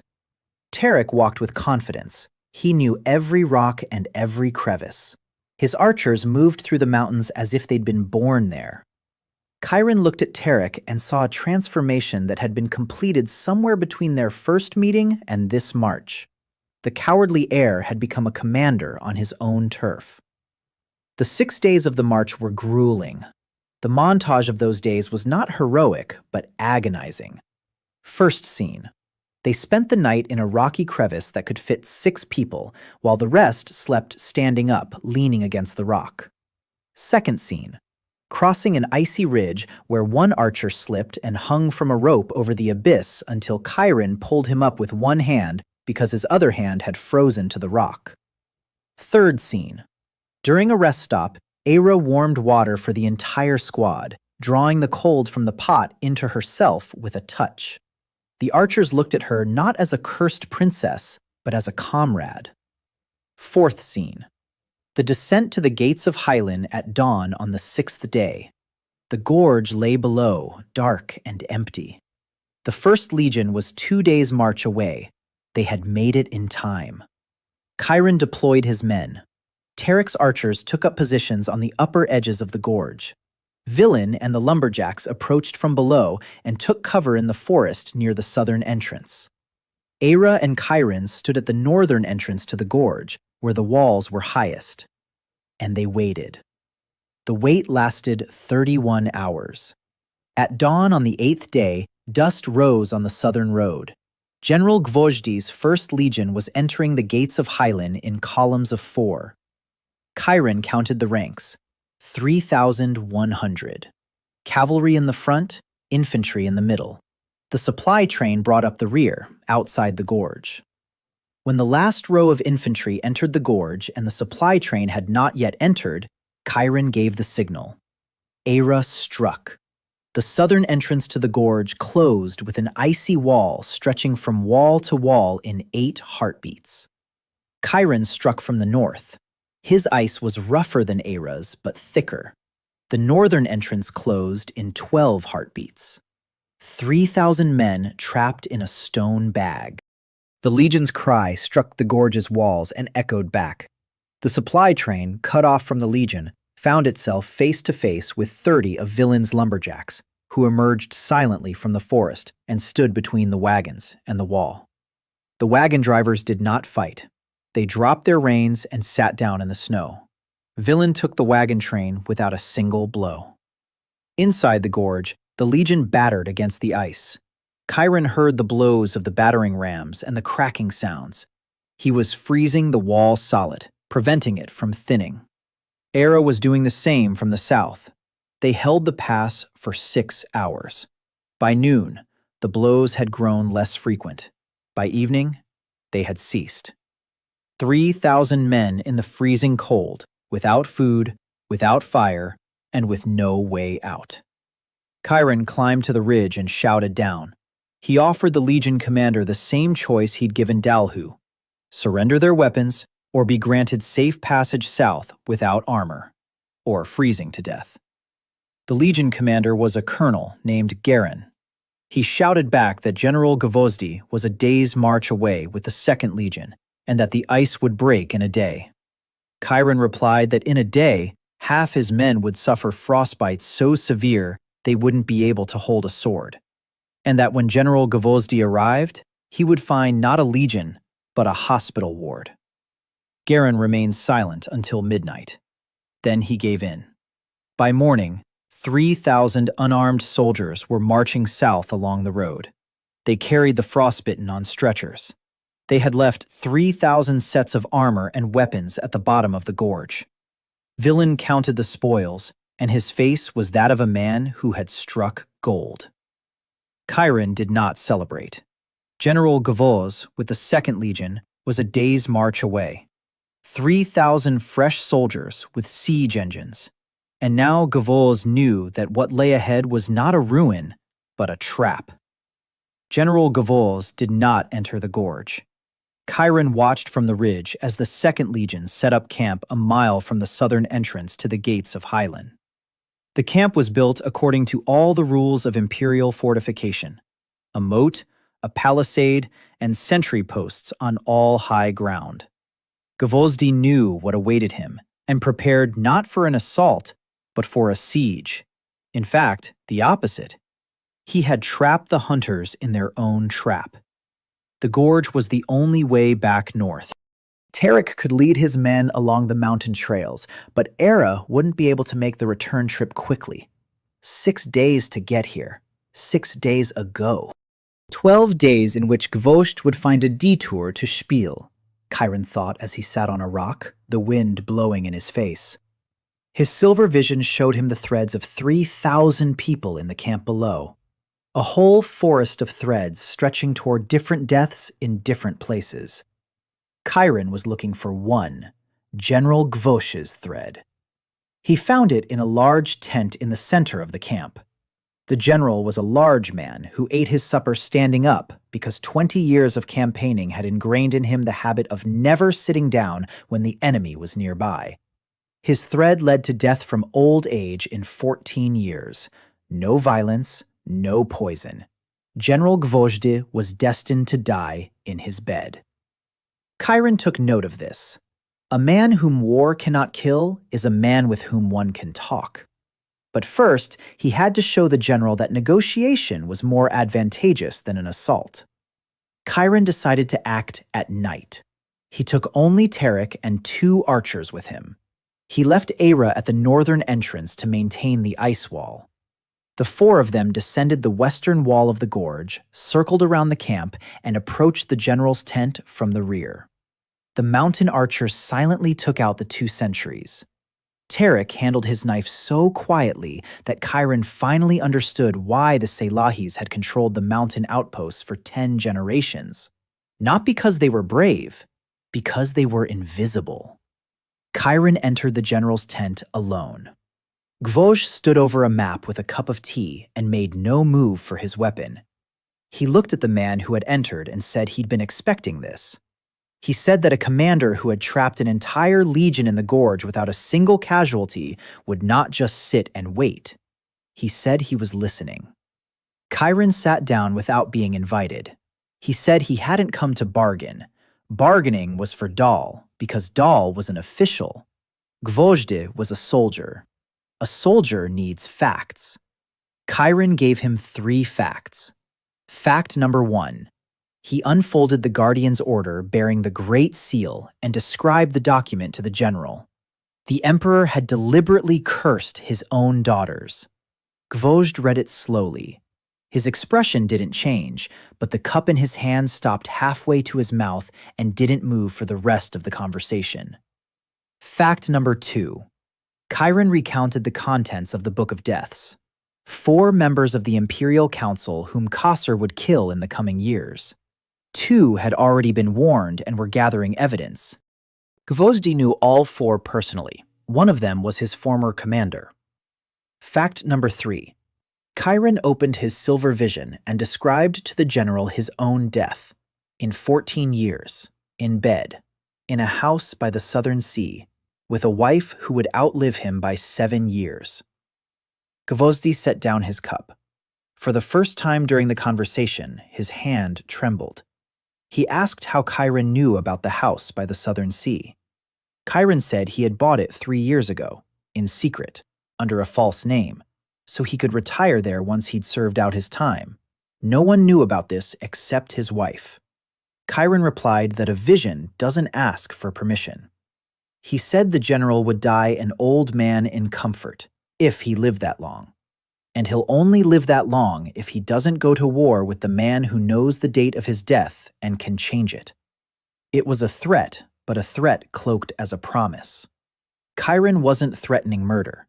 He was threatening to alter that quiet, peaceful thread that led to the house by the sea. He said that war changes the threads. Every decision shifts the date and the manner. Gvozdi is standing at a fork in the road right now. One path leads to the house by the sea. The other leads to a nameless grave on the pass. Chiron didn't know if this was true. He couldn't see the alternative threads. He could see only the current one. But Nail didn't know how the gift worked, and the threat was real to him. The general was silent for 4 minutes. Chiron counted the seconds. Then Gvozd asked what Chiron wanted. Chiron replied that he wanted the same thing he'd proposed to Dalhu. The legion would remain in the south near the gates and not enter the mountains. The general would write to the capital that the pass was impassable in winter and that the assault was postponed until spring. By spring, Chiron would give him reasons for the next postponement. Gvozdi said that Qasr would not accept a postponement. Chiron replied that Qasr had no time for postponements right now. 2 members of the council were already undermining him. Evidence of his conspiracies against the dignitaries was spreading throughout the capital. By spring, Qasr would be preoccupied with surviving at court rather than with the mountain pass. Gvozd looked at him for a long time. Then he said that Chiron was either a genius or a madman, and that the difference between the two was only apparent in hindsight. He said he would not attack the pass until spring. But not out of fear, out of calculation. He said that if Qasr fell by spring, the general would recognize the council of the northern spire. If Qasr held out, the general would carry out the order. Chiron accepted the terms. He shook the general's hand and stepped out of the tent into the night. The return journey took 7 days. Tarek led the detachment along the northern ridge, and this time they carried Era on a stretcher for the last 2 days because she had exhausted herself supporting the ice wall. Chiron carried her himself for the last 3 hours, and his hands glowed gold with the strain. When they entered the gates of Shpil, Neris ran out to meet them. She did not embrace Chiron. She grabbed him by the shoulders and said that while he had been in the mountains, news had arrived from the capital. Dal had done more than was expected of him. The 2 dignitaries he had warned had demanded an open investigation against Qasr. The Imperial Council was split. 6 votes in favor of the investigation, 5 against, 1 abstention. Qasr publicly accused the dignitaries of treason and demanded their arrest. The emperor remained silent. The emperor's silence was the most terrifying sign of all, because silence meant he did not support Qasr. For the first time in 20 years. Neris said there was something else. In his last letter, Dalch wrote that talk of the heiresses had begun at court. 3 healed princesses with claims to the throne. The court had remembered that they existed, and that they were married to a man who controlled the northern pass and 2 legions. Winter was drawing to a close. The snow on the pass had settled to a depth of 2 elbows. The days were growing longer, and the air smelled of dampness. Chiron made use of every day. Saphira fortified the spire to a state that Vorgan called absurd. The walls became a monolith without a single seam. The gates would withstand a battering ram for a full day. She visited all 5 villages, repairing houses, bridges, and wells. The peasants, who a year ago had no idea that exiled princesses lived on the cliff, now called Saphira golden-handed and brought her broken plows. Chiron watched this and thought that Saphira had found her place in the alliance, more precisely, the place that suited her best. Era was the shield. Neris was intelligence. Saphira had become the foundation. She wasn't building a fortress. She was building loyalty. News from the capital came in, each report more alarming than the last. Dal wrote that the investigation against Qasr was gaining momentum. 2 dignitaries had presented evidence to the council that Qasr had been secretly diverting imperial taxes into his own coffers. The evidence was genuine and had nothing to do with the Book of Deaths. Dal had simply shown the dignitaries where to dig, and they knew how to dig on their own. Qasr was losing ground. His supporters on the council were distancing themselves from him one by one. 3 had openly sided with the investigation. But Qasr was neither a fool nor a coward. He struck back with a move that Chiron had not anticipated. A messenger arrived from the capital toward the end of the third week of spring. He brought not a letter, but a decree, an imperial decree bearing the full imperial seal. The decree stated that the three princesses of the imperial house were to be summoned to the capital to participate in the succession ceremony. The emperor was old and ill. The council had demanded that an heir be designated. According to imperial law, all of the emperor's children had the right to participate in the ceremony, including his daughters. Caesar could not block this demand because he himself had insisted on the ceremony, hoping to become the sole candidate. But now the three healed sisters had the right to stand beside him before the throne. Chiron read the decree and set it aside. He understood the trap. If the sisters traveled to the capital, they would find themselves on Caesar's territory. If they did not go, they would forfeit their rights to the throne and remain northern exiles forever. He gathered the sisters in the refectory and placed the decree on the table. Hera read it first. She said she would not go. She said that the capital was the place where she had been put in chains at the age of 6, and that she would sooner freeze the pass shut forever than return. Neris read it second. She said they had to go. She said that if they didn't go, Caesar would become emperor in a month, and the new emperor's first decree would be the destruction of the north. Sapphira read the last one. She was silent for a long time. Then she raised her hands, and the golden flame on her palms was brighter than ever before.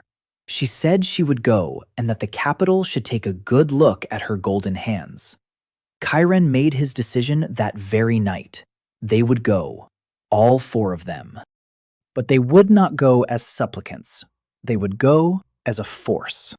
He summoned Grossen and ordered him to organize a convoy. Preparations for the journey took a week. Chiron left Vortigern in command of the spire. Tariq Sila remained at the mountain outposts. Villain Kriegen took charge of the mountain pass. Garrett Thorvin sent Bran with 50 swordsmen in the finest double-tempered armor to serve as an escort. Sidra Marin sent 20 bargemen dressed in the livery of House Marin. The convoy assembled at the gates of Spiel at dawn. 3 carriages, 70 armed men. The flag of the Northern Spire Council, which Neris had painted herself, 3 crowns on an icy rock. Ada was the last to climb into the carriage. She turned to look at the walls of the spire and said quietly that this was the first home where people weren't afraid of her. Chiron sat down beside her and said they would return. The journey to the capital took 14 days. The procession passed through the gates of Hylan, where General Gvosht personally came out to the road. He looked at the carriages, at the armed escort, and at Chiron on horseback beside the first carriage. Gvosht saluted, not to Chiron, to the council's flag. It was a gesture that spoke louder than words. The general had chosen a side before spring decided the outcome. Chiron responded with a brief nod, and the procession passed. At the entrance to the capital, Dal met them. He had grown even thinner, and dark circles from sleepless nights lay beneath his eyes. He explained that this was the situation. Caesar controlled the palace guard, 2,000 men within the palace walls.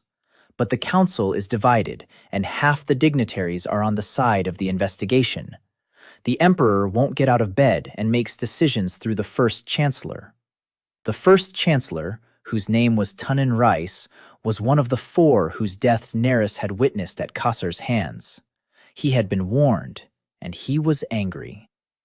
Dal said that Tunnen was ready to open the palace gates for the princesses if Chiron guaranteed his safety after the ceremony. Chiron replied that he would guarantee it. He opened his silver vision and looked at Dal. The viceroy's thread had changed. The poison would vanish in 6 years. The new thread led to death by old age in 23 years. Dal had made the right choice, and fate had recalculated his end. Chiron told him this. Dal listened, and for the first time in months, his haggard face formed something resembling a smile. The capital came into view around a bend in the road. White walls, golden domes, flags on every tower. Ada looked out the carriage window and her fingers were covered in frost. Not from a curse, from memory. Neris sat with her eyes closed, breathing steadily. Saphira pressed her palms against the carriage's wooden sides, and the wood glowed beneath her fingers. They entered the capital through the western gates under the gaze of thousands. The crowd was silent. The three princesses, whom people had believed dead or mad for 10 years, were returning home. The palace was enormous. Chiron walked through its corridors, counting the guards at every turn. 12 at the main gates, 8 at the throne room, 6 at the emperor's chambers. All wore the colors of the third prince. Qasr held the palace as a commander holds a fortress. Chancellor Tunnin met them in the small reception hall. He was a heavy-set man with heavy eyelids and hands accustomed to signing death warrants. He looked at the three princesses and his eyelids fluttered. He said the last time he'd seen them, Ada was 10 and Saphira was 7. He said he remembered the day they were taken away. He said he hadn't stopped it and that he wasn't asking for forgiveness, because forgiveness is worth nothing from a man who could have acted but did not. Ada looked at him. No frost appeared on her fingers. She simply looked at him. That turned out to be enough. Tunnin looked away first. The succession ceremony is scheduled for tomorrow. By law, all heirs must appear before the council and the throne room. The emperor personally announces the candidates. The council votes. The majority decides. Chiron asked Tunnin how many votes Qasr had.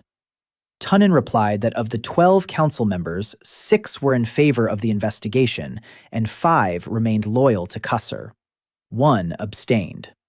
This meant that if all 6 voted against Qasr, he would need the abstaining members' vote to lose. The one who abstained was the old Marshal Ilinar, who hadn't taken anyone's side in 20 years and was proud of it. Chiron asked if he could see the emperor before the ceremony. Tunnin replied that the emperor was not receiving anyone except his personal healer. Chiron nodded, and a plan took shape in his mind, though he chose not to voice it. But the night before the ceremony was quiet. Too quiet. Chiron couldn't sleep. He sat by the window and gazed at the palace with his silver vision. Strings of guards flickered behind the walls. Everything was calm, and that was wrong. Qasr knew the sisters were in the capital. He knew the council was divided. He knew that tomorrow his power would come under attack, and he was doing nothing. The silence was not peace, but a taut bowstring. An hour before dawn, Neris knocked on his door.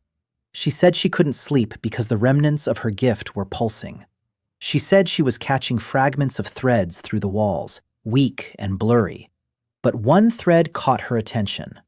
A short thread leading to death in a few hours. The Emperor's thread. Chiron jumped up. He activated his silver vision at full power and looked through the palace walls toward the imperial chambers. He saw the thread. The Emperor's thread led to death by poison before noon, before the ceremony. Qasr had no intention of waiting for the vote. He intended to kill his father before the ceremony began. In the chaos of patricide, the law of succession would cease to apply. As the eldest son, Qasr would take the throne by right of blood without a vote. The 3 princesses, exiles who had just returned, would be unable to challenge the takeover if it happened quickly enough. Chiron had roused everyone, Aera, Neris, and Saphira, along with Bran and Torvin's swordsmen.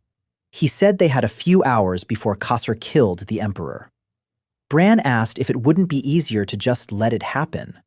The emperor was a man who had cursed his own daughters. Why save him? Chiron replied with a single sentence. Qasr needs a dead emperor. We need a living emperor. They made their way through the palace until dawn. Bran and 30 swordsmen took up positions in the corridor leading to the throne room. Chiron, along with Aera and Saphira, headed for the emperor's chambers. Neris stayed with Dalch at the council chamber doors to rouse the dignitaries ahead of schedule. 6 of Kosser's guards stood watch at the chambers. Chiron said nothing. Aira placed her palms on the stone floor of the corridor. Ice spread across the stone and froze the guards' legs up to their ankles in the blink of an eye.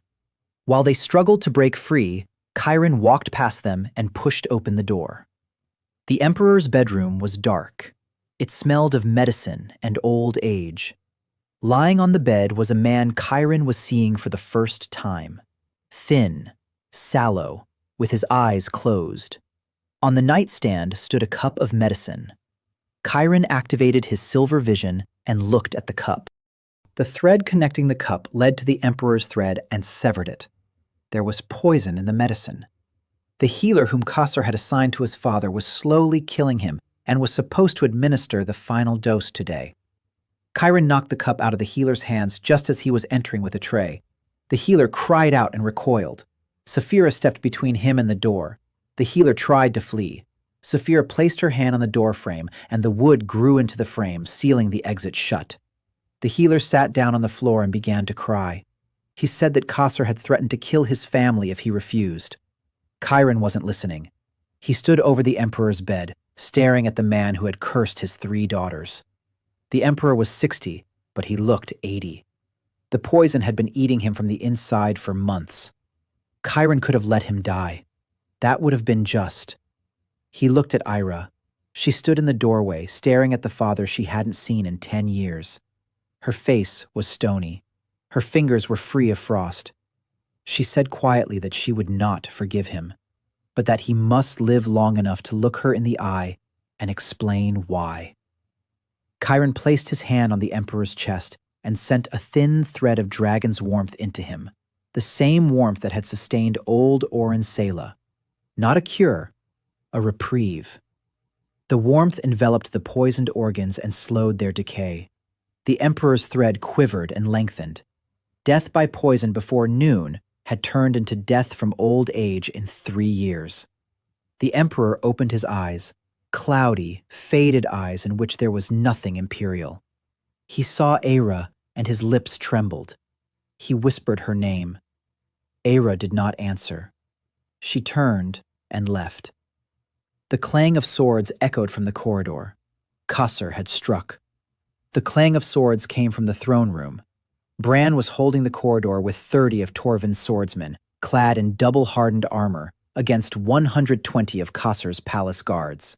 The blades that Chiron had forged with dragonfire and ice hardening cut through imperial steel like wood.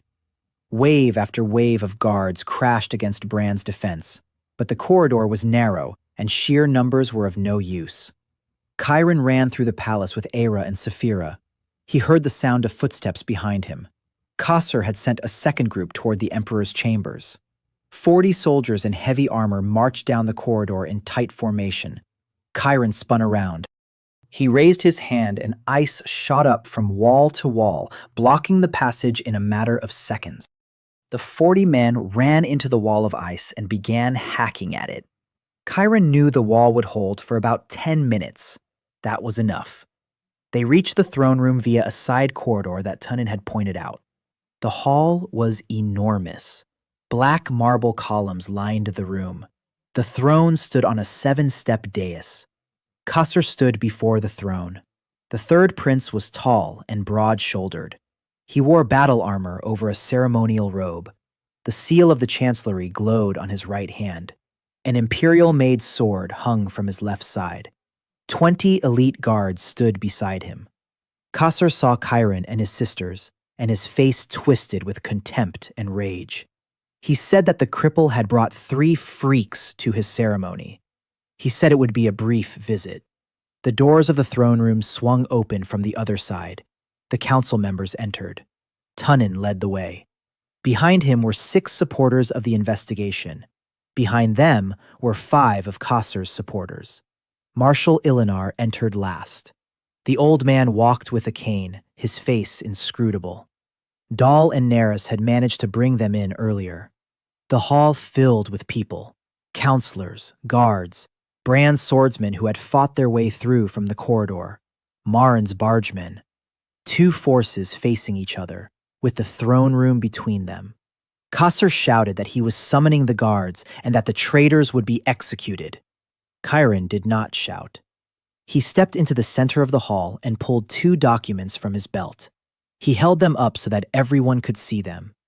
The first document, an order from the keeper of the seal, bearing the impression of the great state seal, proof that the emperor had personally ordered his daughters to be cursed. Chiron read the contents aloud, loud and clear, so that the entire hall could hear. He said that the three princesses had not been cursed by fate. They had been betrayed by their own father, who feared their power and turned their gift into torment. The hall fell silent. The second document, the interrogation transcript of the grayscales, bearing the seal of the Khazar Chancellery, an order to poison the villages and abduct the princesses. Chiron recounted this as well. He added that this morning the emperor's healer had been captured while attempting to administer a final dose of poison to His Majesty. The healer had been appointed by Khazar. The poison had been supplied through Khazar's chancellery. Khazar turned pale. He stepped toward Chiron, and his sword slid from its sheath. He said he would not listen to slander from a cripple who had married the scum of his family. He swung his sword. Chiron did not move. Hera stepped forward and raised her hand. Ice wrapped around Khazar's blade and bound his hand at the wrist. Khazar jerked but could not free himself. His face contorted. He growled that Hera was a cursed creature and that her place was in chains. Saphira approached him from the other side. She placed her palm on his breastplate. A golden flame touched the metal, and the armor fused with his body. Khazar howled. The armor didn't burn him. It simply could no longer be removed. Every strap, every rivet, every plate had fused with the metal into a single monolith. Khazar stood in the middle of the throne room, bound by his own armor like a statue. His 20 guards stared at the princesses, whom they had considered helpless outcasts for 10 years. Not a single one raised a sword. Neris entered the hall last. She walked straight toward the throne, carrying a notebook. She stood before the council and began to speak. She wasn't repeating rumors. She was recounting what Dal had gathered over months of work in the capital. Names, dates, and sums. Evidence that Khazar had been stealing from the treasury for 15 years. That he had had undesirables eliminated by others. That he had bribed judges and bought off generals. Neris spoke without pause, and the hall listened because every word she uttered was backed by a document that Dal laid out on the council table, one after another. Tunnin put the matter to a vote. The removal of the third Prince Khazar from the line of succession. The vote was swift. 6 votes in favor. 3 of Khazar's 5 supporters had switched sides after seeing the evidence. 2 remained loyal. Marshal Ilinar was the last to rise. He leaned on his cane and looked at Khazar in his fused armor. Then he looked at the 3 princesses standing shoulder to shoulder. Then at Chiron. He said that he hadn't voted for anyone in 20 years because he saw no future in anyone. He voted in favor. 10-2. Khazar was removed. He was led out of the hall in the armor that Saphira had only melted back down once the escort had brought him to the prison tower. The hall emptied slowly. The counselors dispersed, whispering among themselves. Tunnin lingered. He approached Chiron and asked what would happen next. Chiron replied that next they needed to see the emperor. An hour later, they were led to the bedside of the father of the 3 princesses. The emperor was conscious, weak but conscious. He looked at Chiron for a long time, then asked for his daughters to be brought in. Hera entered first. She stood by the bed and didn't say a word. The emperor spoke first. He spoke softly, and his voice broke. He said he was afraid of them, that their bloodlines gave rise to a power capable of destroying the throne, and that he had chosen the throne. He said it was not the father, but the sovereign, and that the sovereign had made a decision his father would never forgive himself for. Aira listened. Then she said she would not accept his apology. She said she would accept his abdication. The emperor closed his eyes. Then he nodded. The abdication document was drawn up by evening. The emperor signed it in the presence of the council. The question of succession arose immediately. Tunnan asked which of the three princesses would take the throne. Chiron replied that none of them would. He said that the throne would not belong to a single person.